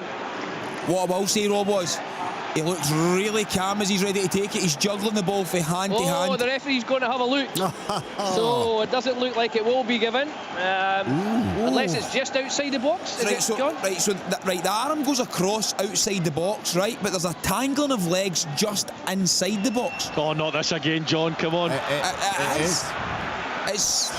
Listen, it's the referee's call here, but to me it looks as if the arm goes across outside the box, just outside the box, but then there's a tangling of legs just as they go in, and that's what causes him to fall over.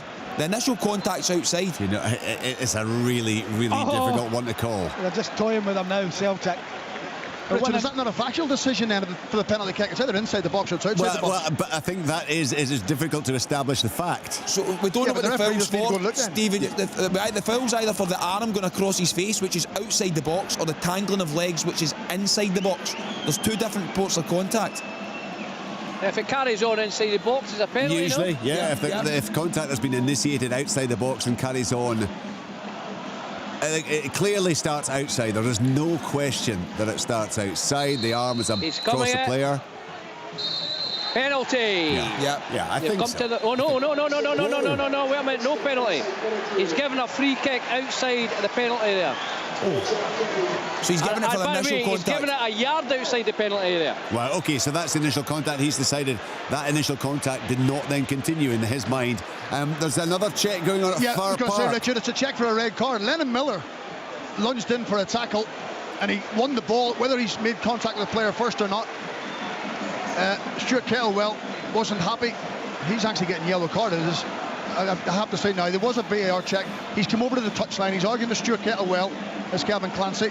Neil Critchley's not happy with what he's been told by the fourth official, who seemed to be indicating there by his hands that initial contact was outside. Critchley's saying, but what about the carry on inside? Anyway, free kick comes in, and it's more chance at the back post. No, it's cleared.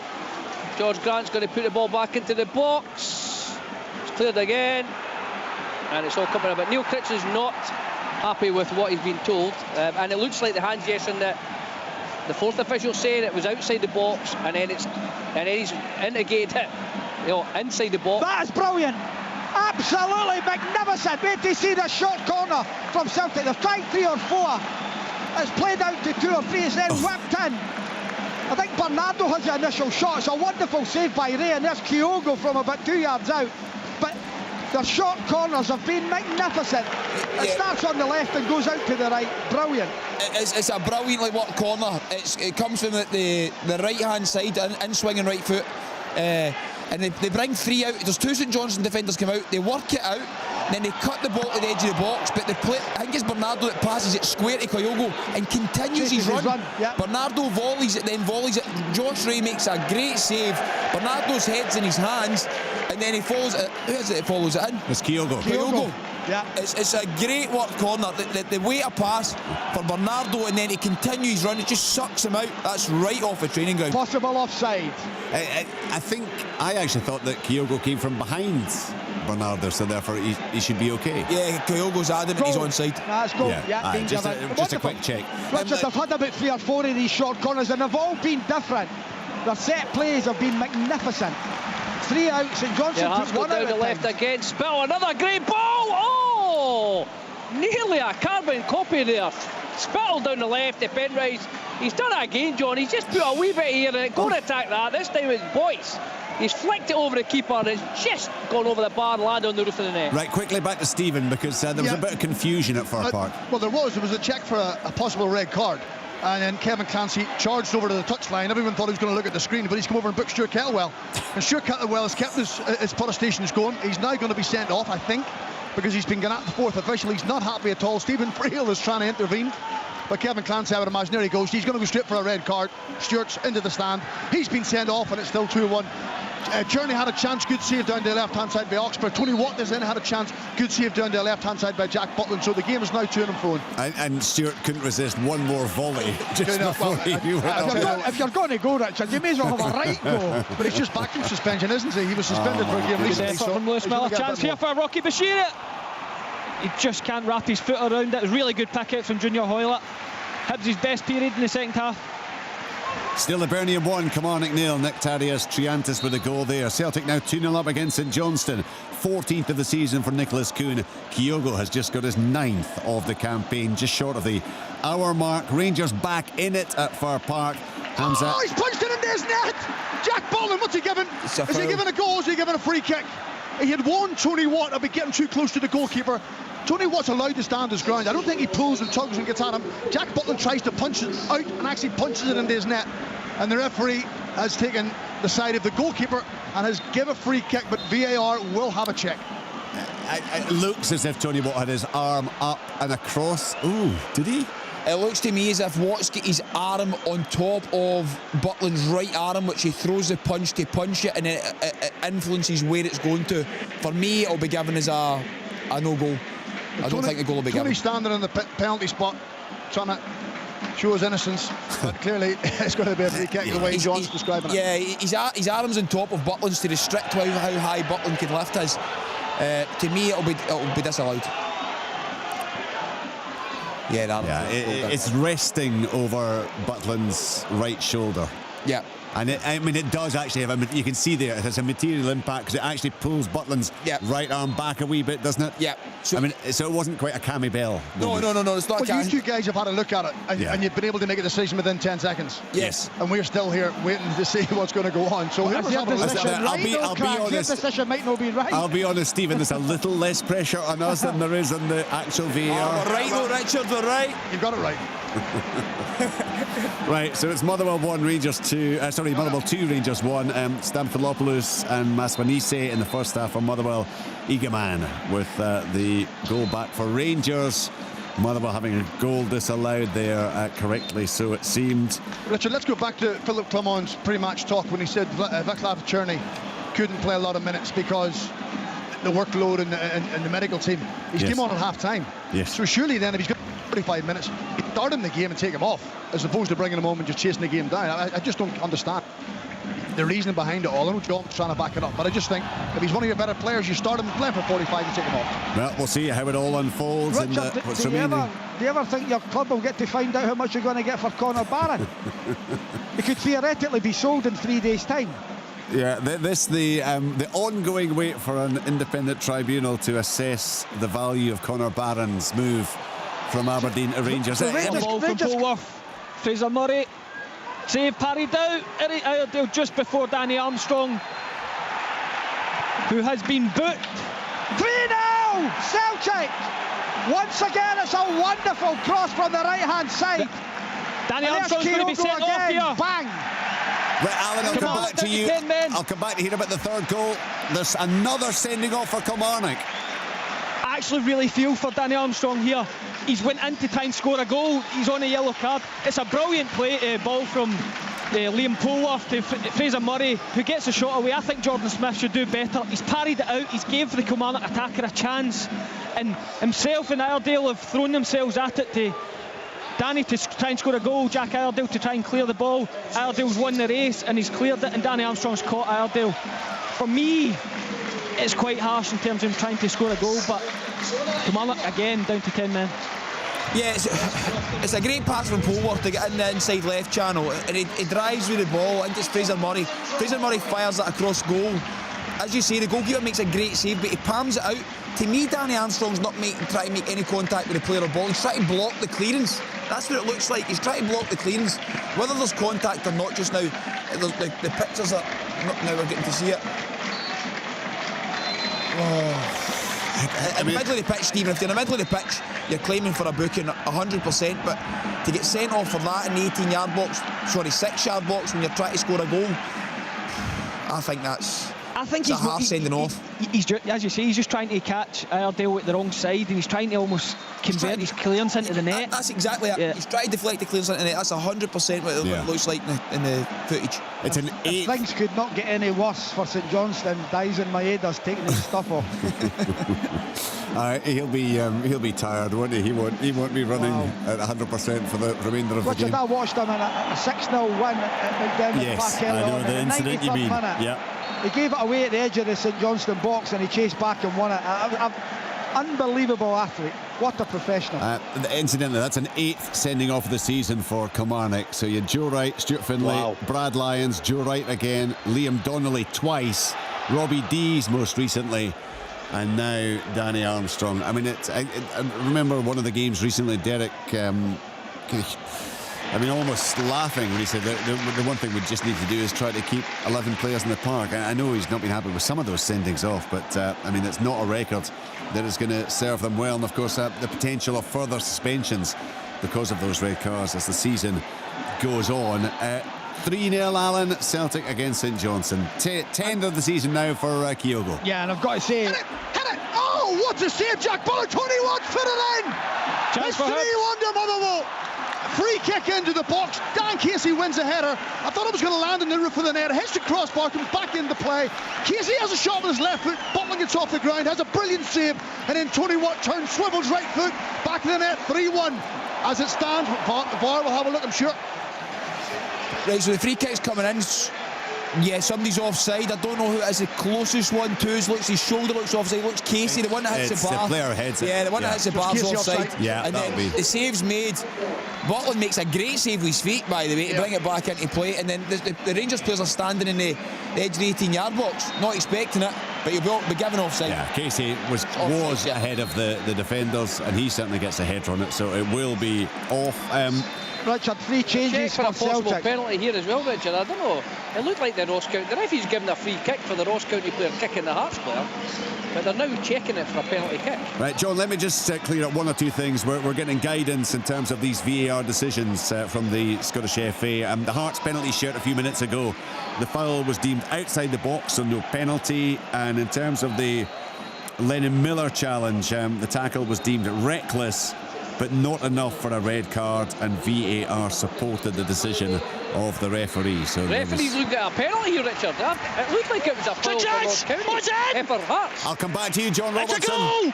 It's a goal for Simon Murray again. I don't know what the delay was. Astley manages to lift it into the box. Simon Murray, again in typical Simon Murray fashion, is celebrating, but it hits the bar, comes down onto the line. I don't know what the delay was, but Dundee find themselves 2-1 up in Paisley. So it's an 11th goal of the season now for Simon Murray. He's on a hat-trick this afternoon. James Wilson on a hat-trick, and Kyogo Kyogo is also No, on he's a not, hat-trick. Richard, because he's off. Kyogo, Celtic have made 3 changes. Have brought off Nicholas Kuhn, who's been brilliant. Kyogo, who's been magnificent. But the best player in the park for me is Engels. He's been brilliant. Really good performance from him. He set up that 3rd goal for Celtic with a wonderful cross. He's been taken off. And they've brought on Ida, Maeda and McGregor. Still waiting here, Richard, but there's none of the county players. I'll come back to you, John, then. Seeing as you're waiting, Stephen, it's been ruled out. It's been ruled out for offside, yes, Richard. Okay, and I think John Rankin here. We've not had a second view of it, but what it looks like from first viewing, it looks as if Ronan Hale's planted his foot, and there's somebody come through the back to clear it, but again, there's not been any more footage to show us otherwise. He's standing not knowing what's going on, but the foul's been given against him, but it looks as if he's put his foot down and somebody's kicked through the back of it.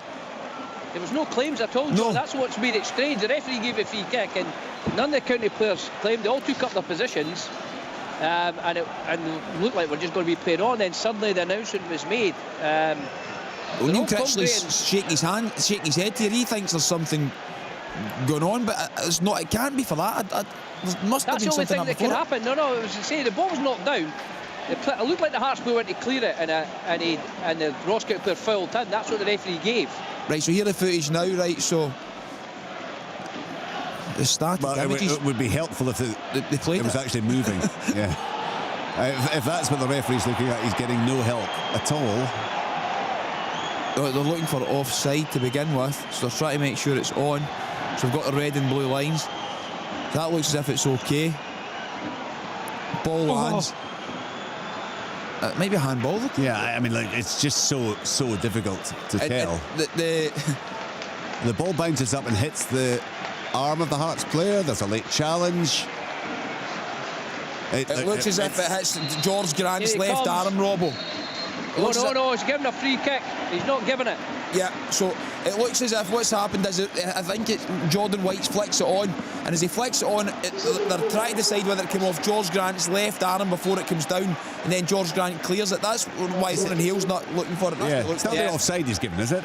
He's given a free kick. Yeah, I've just been told. Yeah. Sorry, the signal from the referee suggests it was offside. So that's what they've gone with. It must have been offside from the very, very first part of that free kick. Oh my goodness. But the referee going to have a look at that? No. Yeah, the referee's been looking at VAR, yeah. Oh, what a miss! Oh, that's a brilliant clearance, I think it is in the end. At the back post, Mikulic. Celtic are all over them. Matter of time before they get more goals. They've been magnificent, Celtic. Absolutely ruthless. 3-0 up. 2 from Kyogo, who's off. 1 from Nicholas Kuhn, his 14th of the season. 3-0 Celtic. 1-0 Hibernian against Kilmarnock. Triantis. 2-1 Motherwell against Rangers, Stamatolopoulos and Maswanise. Eagleman for Rangers, Tony Watt having a goal ruled off by VAR. Eagleman again! Left-hand side of the box, chops into his right foot, no one engages, nobody closes him down, and he guides it into the far corner to make it 2-2. What a game we have in store here with 22 minutes to go, plus I would imagine about 10 minutes of added time at the end. Another player who's on a hat-trick this afternoon. He's on to 8 for this season. He has really caught the eye in the last couple of months, has Eagleman, and it's his finish that is Rangers back on level terms. It's a great finish. Rangers look as if they're beginning to switch the play now and get down the sides of Motherwell, but Yilmaz is able to drive with the ball. I think it's Cortez that's on the outside of him. He doesn't pass to Cortez, plays a straight pass for Matondo's come on for Cortez, John, yeah. Okay, then it goes in, and as soon as he gets that ball on his back foot, he's able to turn and he just shifts it over the goalkeeper in the far corner. It's a great finish right in the far corner. It's one of those lovely finishes that's just curled round and it's got the perfect angle just inside the far post. So he has come on, he has made an impact, and he has potentially helped to lessen the pressure on Philippe Clement. Or you feel that, he's in, Maeda's in. Maeda scores! Brilliant! He comes off his touchline. It's a wonderful pass through. I think it's from Bernardo. And there's Maeda outside of the right foot into the back of the net. Celtic 4, St Johnstone 0. You know, Alan, it seems to me like that I've seen that Celtic goal so many times this season. Yeah, runs just up in the terms of inside the of the movement. fullback. Yeah, Runs up there. It's so difficult to defend, Richard. As a fullback, especially that deep, you can't let anyone run up the inside of you. But he does. He runs up the inside of you. I think he's just played onside. Justin no more, but it's a brilliant run from him. You can just see it. He comes off his touchline. Bernardo with a pass outside of the foot. One touch to control. Maeda, bang, back of the net.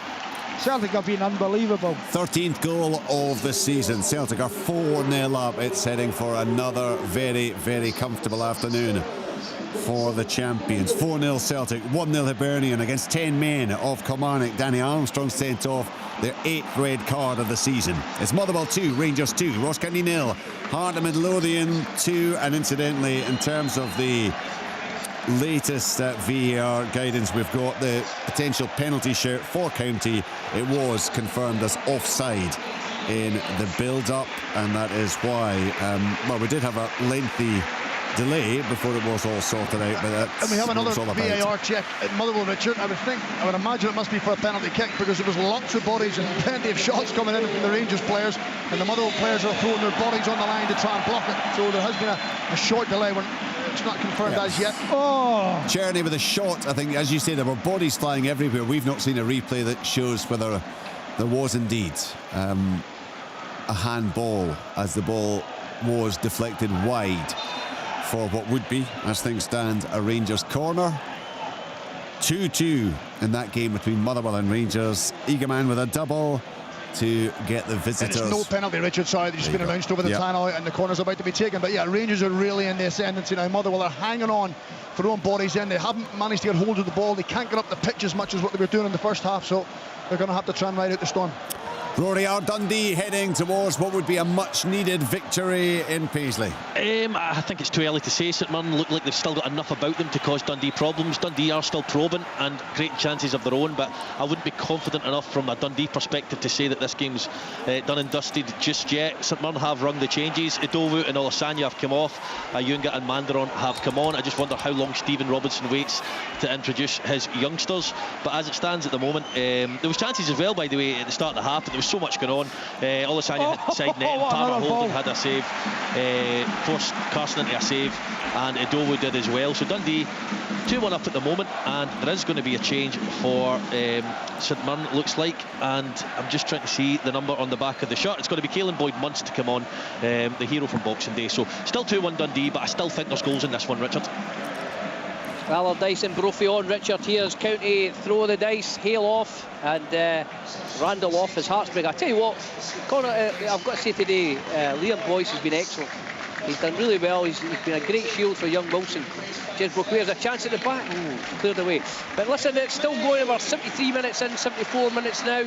Hearts are about to bring on James Forrest, but they still lead by 2-0. Alan. Oh, it's Czerny down the left-hand side. Puts it past Oxborough. I think it's Ewan Wilson has the nous defensively to get himself back on the line and hooks it off the line, but Rangers really pushing for this third goal.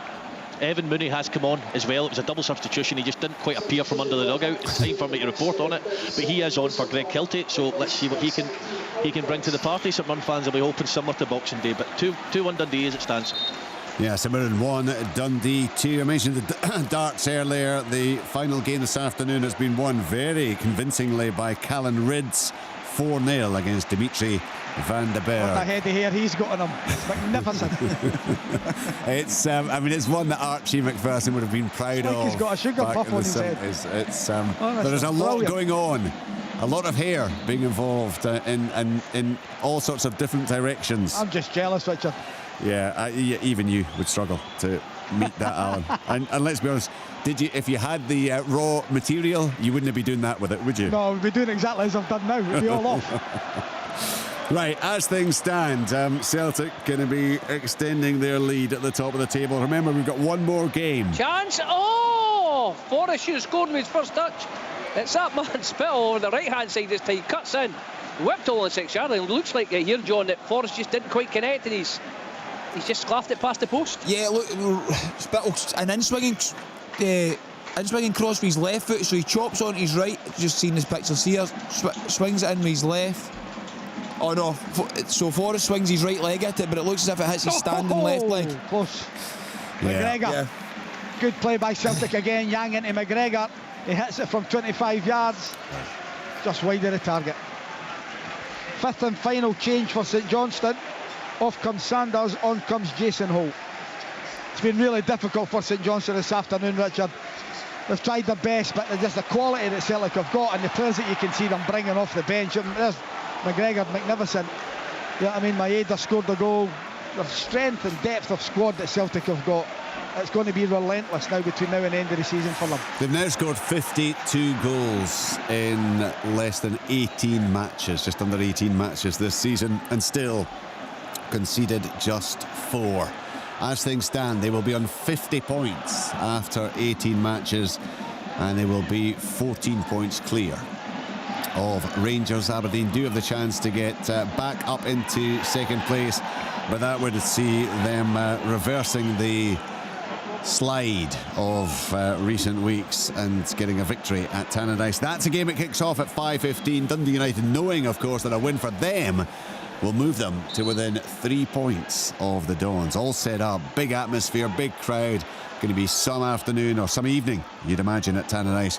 All coming up live with us here on Sports Sound on BBC Radio Scotland as we move into the closing stages of the matches around the country. As things stand, Celtic 4, St Johnstone 0, Hibernian 1, Kilmarnock 0, Motherwell 2, Rangers 2, Ross County 0, Heart of Midlothian 2, and St Mirren 1, Dundee 2. That's how it stands in the Premiership this afternoon. Games in the English Premier League as well. It finished Leicester City 0, Manchester City 2. Haaland with a second goal there to add to Savinho. Elsewhere, Crystal Palace 2-1 up against Southampton. It's Everton 0, Nottingham Forest 2, Fulham 2, Bournemouth 1, Tottenham Hotspur 1, Wolves 1. Tottenham Hotspur 2, Wolves 1. Those matches in the closing stages. We're in the closing stages, moving towards the final 10, but there will be considerable stoppage time at most, if not all, of the matches. Let's find out how they are all bubbling along. We'll go to Stephen McGinn first of all at Easter Road, where it's a narrow lead for Hibernian against Kilmarnock. Yeah, not a lot's happened since the red cards. Been a lot of stop-start play, a lot of substitutions. Kilmarnock had a triple sub. Kyle McGuinness in his Cameron, Bruce Anderson replacing Liam Polworth, Vassell and Bobby Wales. Hibs have made 2 separate subs. The hero from Tynecastle, Dwight Gale, come on for Junior Holloway, and Jordan Abita came on for Jack Iredale, who seemed to get injured in the incident with Danny Armstrong. And as he was going off, Derek McInnes looked to have either wished him a happy new year or told him exactly what he thought of his part in the Armstrong red card. But not a lot happening. Kilmarnock just trying to stay in the game for the last 5-10 minutes to go again, and Hibs are just moving them side to side, trying to tire them out.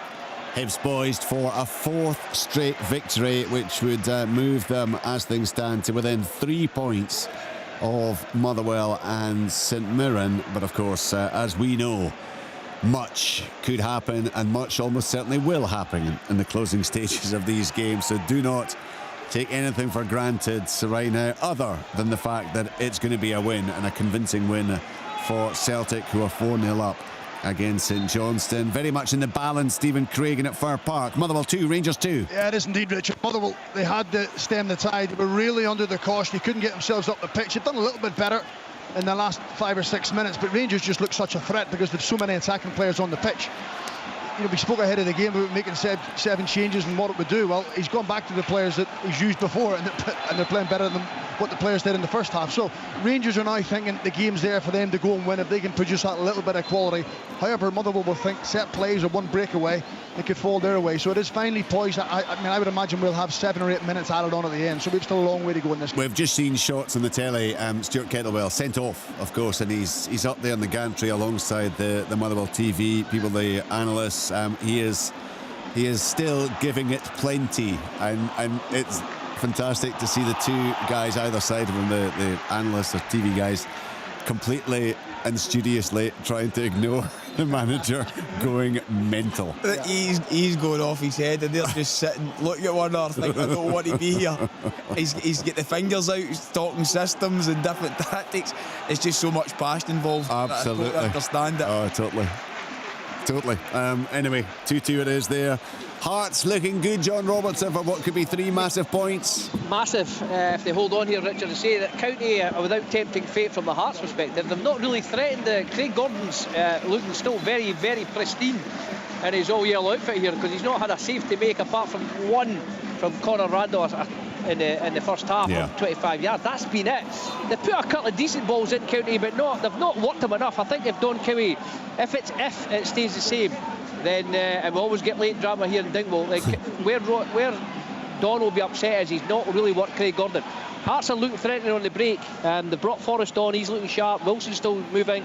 Boyce, I said, has a very, very good game. His legs may well have gone a little bit, but I tell you what, still some lovely touches, and using his experience just there. He plays a wonderful ball into George Grant. Free kick, Hearts, 25 yards out. But yeah, I mean, listen, to be fair, everything today that they weren't in the derby, they've been snapping at the tackles, they've been working hard. There's a really, really good shape about them today. They've moved about. As I said, they've played this sort of more clinical football, and they've certainly created the better chances. And 2 wonderful finishes from young James Wilson, and he was unlucky not to get his hat-trick with a save. So as it stands, Hearts, this is a well-deserved 3 points. But as I say, never rule anything out in Dingwall late on, because we always get drama here. Youngster Evan Mooney just pulled one out the sky there and had a shot which flew. Kilmarnock on the break there, I think it's a really soft foul the linesman, the main stand linesman gave against Innes Cameron. It's just a bump for me, and he's in on goal. Don't know what you think, Ranks. The flag's going up very quickly there. Oh, he's hit the bar, boys, goal! Game over, Hearts 3. Ross County Hearts 3, as long as this doesn't get ruled out. What a strike from Spittle. It's crashed off the bar. Who is on hand? The old fox himself, Liam Boyce, back in his own stamping ground. He's side-footed it in. It looks like it's Ross County 0, Hearts 3. Well, he's had to wait a long time for that. Liam Boyce did touch on earlier the remarkable season he had 8 years ago. Incredible, I think it was so long ago up in Dingwall when he finished top scorer on the Premiership. He's been a bit of a struggle since, and he's had his injury concerns, but that is certainly going to be a very, very important goal for Hearts, you would imagine. Checking for a possible offside. John, you may want to have a look at this. Yes, from the angle behind the goal, he looks as if he's offside in between the 2 central ones. I don't know if there's anybody in the wider area, but certainly, obviously, the ones in the wall aren't included. So we need a side view from the back of the goal. Good save. He's definitely offside between the middle 2. It's just if there's somebody in the wider area. Well, it would be a first goal of the season for Liam Boyce, and he will clearly be hoping that... He's offside. He's offside. Yeah. There's daylight between him and the defender. It's definitely offside. Yeah, that's going to be ruled out, so it will still be 2-0 for Hearts. Alan, did you have something? Yeah, McKibben with a shot, good save by Ray. Ray's been magnificent for St Johnstone, to be honest. It's been 4-0, but going on, could have been double figures. Celtic have had 27 shots at goal. St Johnstone have had 1.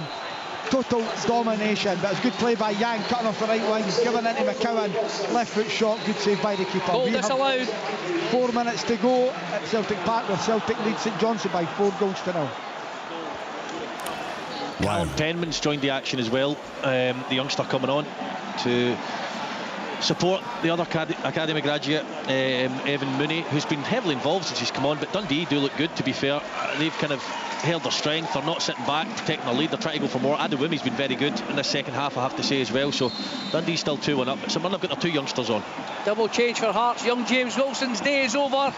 He will be replaced by Kenneth Vargas, and Malaki Boateng is about to come on as well for George Grant. So Hearts make a double change there on here.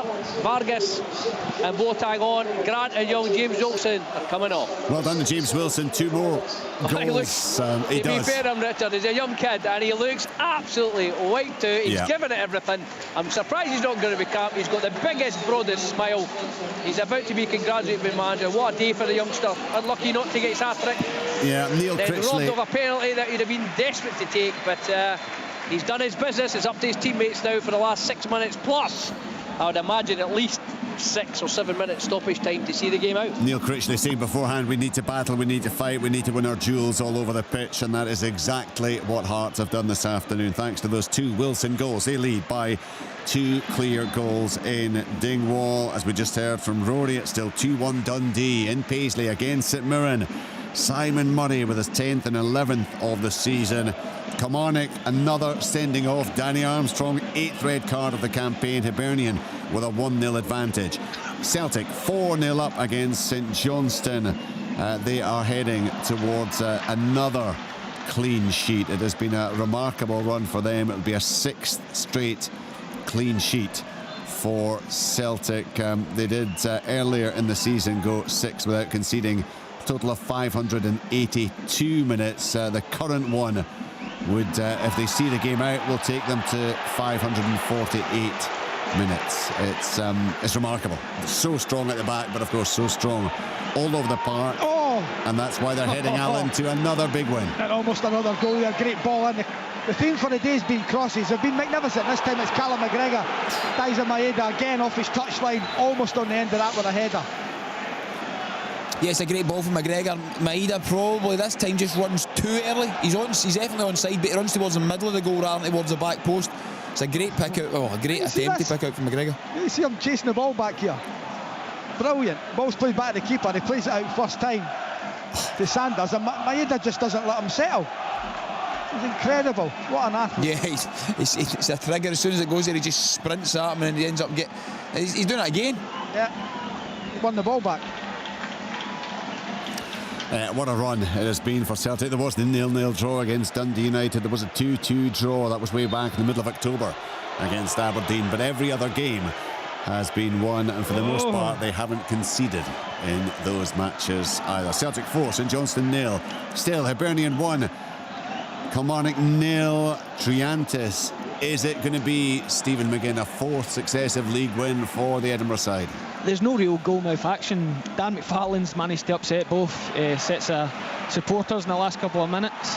Innes Cameron just nudges Jordan Obita and he pulls. He doesn't play it on to use the VAR to have a look as he's running in and goal. And just there, Innes Cameron's, I think he's tried to buy a free kick. He's down injured, but not a head knock, just holding his ankle. Hibs on the attack against 9 players. And Dan McFarlane comes over and stops the game to see Innes Cameron. So both sets of fans not happy with the referee here. The first one is definitely not a foul with Innes Cameron. He just uses his body and bodies the defender. It felt like that, and you're thinking just play it on, let him run in and go, and then pull it back if it is a foul. It really looks soft. Stephen, I know you work in the St Mirren Youth Academy. Callum Denman, oh my goodness, the length of throw on that boy. He's just thrown one from the touchline past the penalty spot. Yeah, it's really flat as well. Yeah, unbelievable. Stephen Craigan, what is happening at Fir Park? Well, it's Rangers who have been the team pushing and probing. Well, probably 4 or 5 minutes ago, Chernick was down the right-hand side, fizzes the ball across goal, and unfortunately for Rangers, it's Rabbi Matondo that takes a header and puts it over the crossbar. Probably not ideal for him, but he's made a real difference, Chernick. He's the one player who can take the ball under pressure. He's skipping past players. When he goes into the box, some Motherwell players are scared to go near him in case they bring him down for a penalty kick. But Motherwell are hanging on a little bit. They're having to defend deep. They're having to play counter-attack. Stuart Kettlewell and Stephen Frail have rolled the dice and made the sub to try and bring energy into the team. They've done that. The Rangers are moving the ball well. But 4 at the top end of the pitch who are just staying up all the time. So, it's there for someone to produce a little bit of magic. The game's been decent. The game's been a good watch. It would be nice to have a little bit of magic to win the game as opposed to a mistake. Into stoppage time now? We're on 87 minutes. Right. So stoppage time will come up in the next... it'll be closer to 10, I would imagine, because there's been, I think, 4 or 5 checks in the second half. So there's still lots of action to go. We're into 4 added at Celtic Park, where Celtic will finish 2024 top of the league and clear, and St Johnstone, unfortunately, will remain rooted at the bottom. Yeah, and as things stand, they're going to be further adrift at the bottom because Hearts are heading to victory in Dingwall, which would leave Ross County in second bottom position, 4 clear of the Perth side. You said that, Richard. Allardyce smashes one across the face of the goal, but we are now into the 90th minute. But as I said, I expect there's been 3 VAR checks. I expect a keep of extra time here. I think ours is going to be 10 at Fir Park, Richard. 10. So if the Aberdeen Dundee United game can be held up so we can get a wee chance to see it, because we might be running into that one. Yeah, I mean, yeah, thankfully we've just about got enough time to see these matches. Here we go, Richard. We have got 8 minutes here. Right. I mean, something will happen in those 8 minutes, because it always does in Dingwall, John. Can I just go?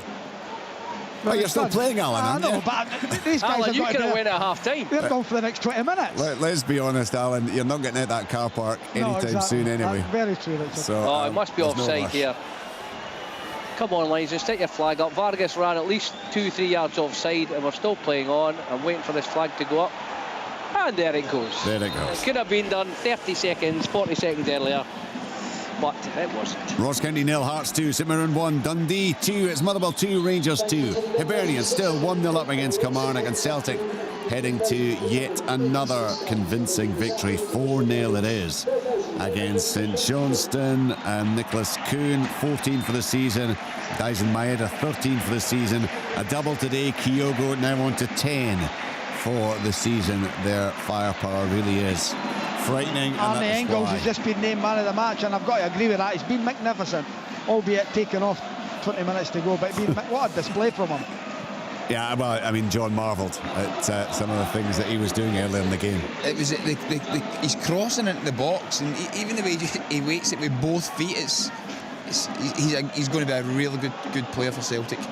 Yeah, he's one that seems to have taken a little bit of time to find his feet. He's certainly, 5 goals he scored, mainly from the penalty spot. He has contributed, but they're obviously prepared to just take their time and allow him to develop, despite the hefty transfer fee that was paid to secure his services. He certainly played his part this afternoon, and Celtic are 4-0 up and heading to victory. So that's in stoppage time. All the matches now in stoppage time. It's going to be beyond 5 o'clock before some of these games finish, and as it stands, full time at Parkhead, Celtic 4, St Johnstone 0. There you go, Alan, thank you very much indeed. So confirmation of the first full-time score from this afternoon. Still a fair bit to go at the various matches. Stephen was saying 10 minutes of stoppage time at Fir Park, which they're just nudging into now, I would guess. Yeah, we're 1 minute down, Richard. We're up at 91 minutes at the minute, so it's kind of a hard one, because Motherwell are probably thinking, we've got a point, there's still 10 minutes to go. Do we push forward, do we sit off? And Rangers are saying, give us as much time as you can, because they feel as if there's going to be a winner there for them. They're the team that's looked most likely to get the 5th goal in the game, so Motherwell have to decide, but most importantly, they have to defend their box better than what they did for the 2 Igmani goals. St Mirren have got about 90 seconds to try and find something to get something out of this game, Richard. It's going to be a really hard-fought win for Dundee.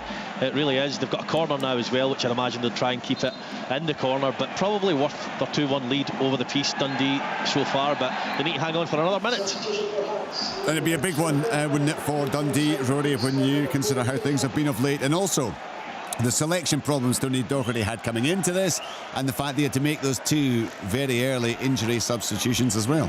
Yeah, I mean, his squad's decimated, and then you add in the 2 injuries during the course of the game today, but suffered maybe a little bit of second season syndrome, second season in the top flight. That momentum coming from the championship last year, winning it wasn't quite there, so it's been a bit of a slower start, but Tony Docherty's a good manager and he's got a good squad, so closing the gap back to 5 with the game in hand on St Mirren will be massive for them if they can hang on. 2-1 as it stands. Dundee in Paisley against St Mirren. Hearts, remember, 2-0 up against Ross County. Looks like a massive result for them. Down at the bottom end of the table, James Wilson with the 2 goals, which continue to separate the sides. Motherwell and Rangers are 2 apiece. Motherwell 2-0 up by half-time. Stamatolopoulos and Maswanise with the goals for the home side. Changes made, 7 changes before the game, and more changes made at the interval by Philippe Clement. Egerman with a double, which has pulled Rangers level, both sides coming close to snatching the lead. But 2-2 it remains. Full time in Paisley, St Mirren 1, Dundee 2. Well, congratulations to Dundee. Full time Easter Road, 1-0 to Hibs. And congratulations to Hibernian, who have maintained this fantastic run. It's 4 straight victories. David Gray, John Rankin will be feeling very different about life right now. Oh, definitely. He's come off the back of one an away result at Aberdeen and an away result at Tynecastle, and then you have to back that up at home, and he's done that today against Kilmarnock. It might not have reached the heights of what he has over the last 2 games, but I'll tell you what, he will certainly be pleased tonight. And actually, to get that kind of win against a Kilmarnock team that have been very, very good of late, and you know how difficult they are to play against. Yeah, the Kilmarnock will win 4-0 in Boxing Day against Aberdeen. Get into the game in full of confidence, and Derek McInnes will be... He'll be angry at the fact they've conceded for a set play, because you go to Easter Road and you defend as well as what they have and get beat by that, but he'll also be frustrated with the sending off, because it's quite a soft one for a second booking. But again, as you said, David Gray, he'll be delighted with the 3 points this afternoon. chance there for Ross County. Brophy, a strike from 25 yards, beaten away by Craig Gordon, as Ross County get another corner. There must be about 12 or 13 now, but we're 2.5 minutes to go here, and it's still 2-0. And it's looking very much as if there is no way back for the home side, so never say never. Oh, that was a wee half chance. The corner, it's still not cleared, Richard. Hearts have got out again. It's coming back in though from Harman. They've thrown everything up. There's a chance for Nisbet. Goal! I did tell you, never sure. It's knocked down. It's Josh Nisbet. Seems to have got on the end of it. He's chasing it down. Smacked it in. There's still 2 minutes left. Ross County 1, Hearts 2. Well, look, I did say earlier that something is going to happen, because it always does at Dingwall, but I must admit I felt it had just about reached the stage where it was too little too late. Stephen, quickly. Danilo. Sam Nicholson is now playing as a right wing back. The ball gets put into the back post. Someone clears it, comes back in. He heads it up in the air, and Danilo has a shot from about 12 yards. Flashes it over the crossbar. Probably should have done a little bit better with his goal-scoring record and his goal-scoring pedigree. I think he actually tries to put too much power onto it and takes it into the big Rangers support behind the goal. So Motherwell can breathe a sigh of relief. That Rangers chance and the Ross County goal are the exact same. The exact same. Both players hit their chest. It drops. Danilo overstretches and puts it over the bar, and Nisbet still not giving it here yet. He's in Coots with his VAR people. Yeah, he's giving it now eventually. So we're still 2 minutes to go. 2-1. It's a great finish, Robbo. The way he chests it and just controls it when he's leaning back in the volley. It's a really good finish in the bottom corner. So it is Ross County 1, Heart of Midlothian 2. And it's Josh Nisbet who scored for the third time this season. Still playing there, but that's got about, 90 seconds maybe of stoppage time.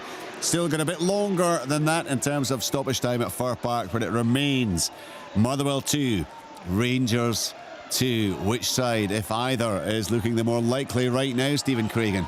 I think it would be Rangers, Richard. You tend to find it when you're the team that's coming from behind and you get yourself level, that you have the momentum, you have the energy going forward, and they have done. They've just lacked that little bit of quality in the last 10 or 15 minutes. Throwing men forward here. You can sense there's a nervousness about Hearts. They've launched in the box. There's a chance for Fetty! Goal!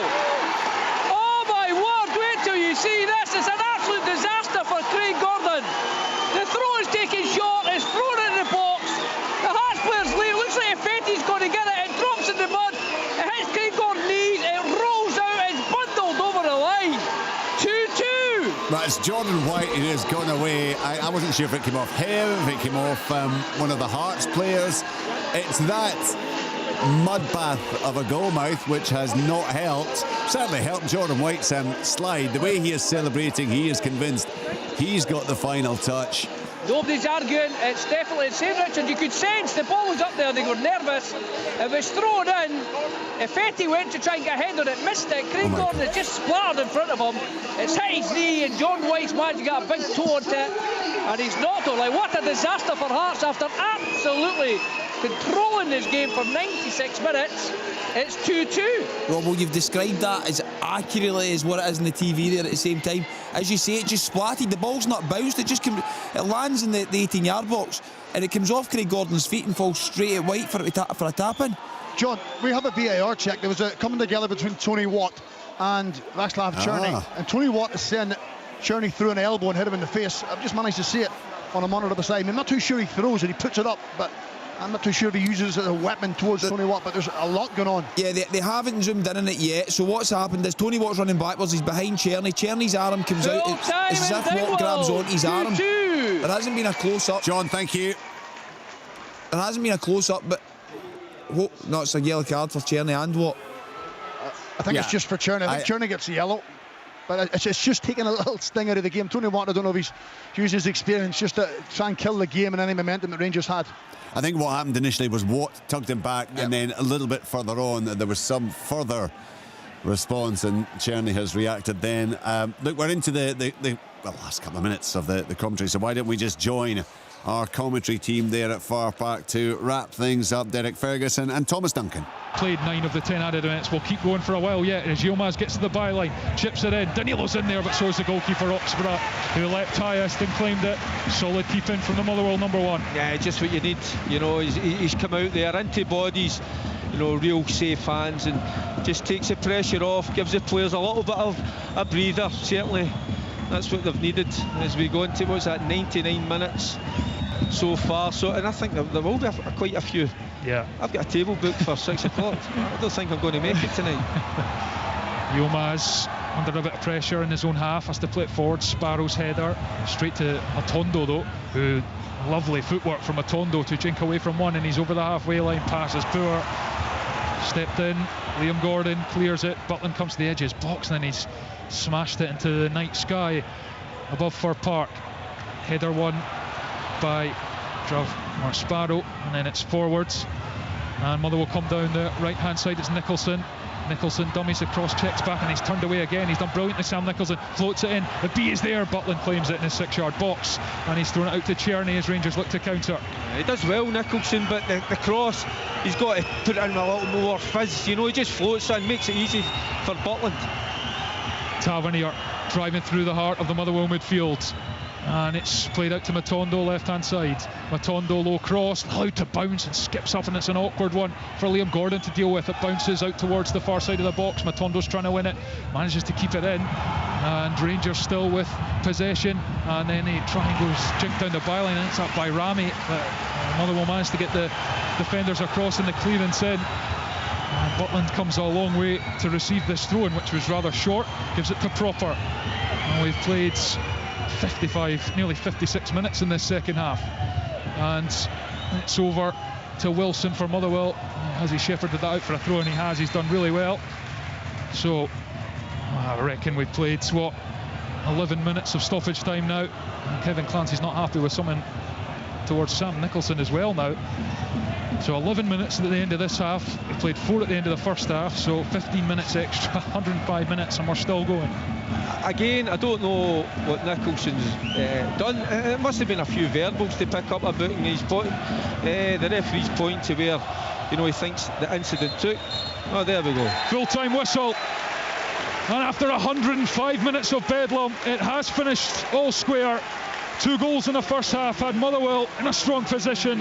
Stamatolopoulos and Maswanisi with really good finishes, but Rangers made the substitutions at half-time. Tierney and Eagleman came on, and Hamza Eagleman scored on 50 and 68 to bring Rangers level. And before that, Motherwell had 2 chalked off via VAR. Rangers pushed for a winner and were not able to find a breakthrough, and they go now 14 points behind Celtic before the derby on Thursday. Motherwell will be disappointed with a point in the end, having led 2-0, but they will take it.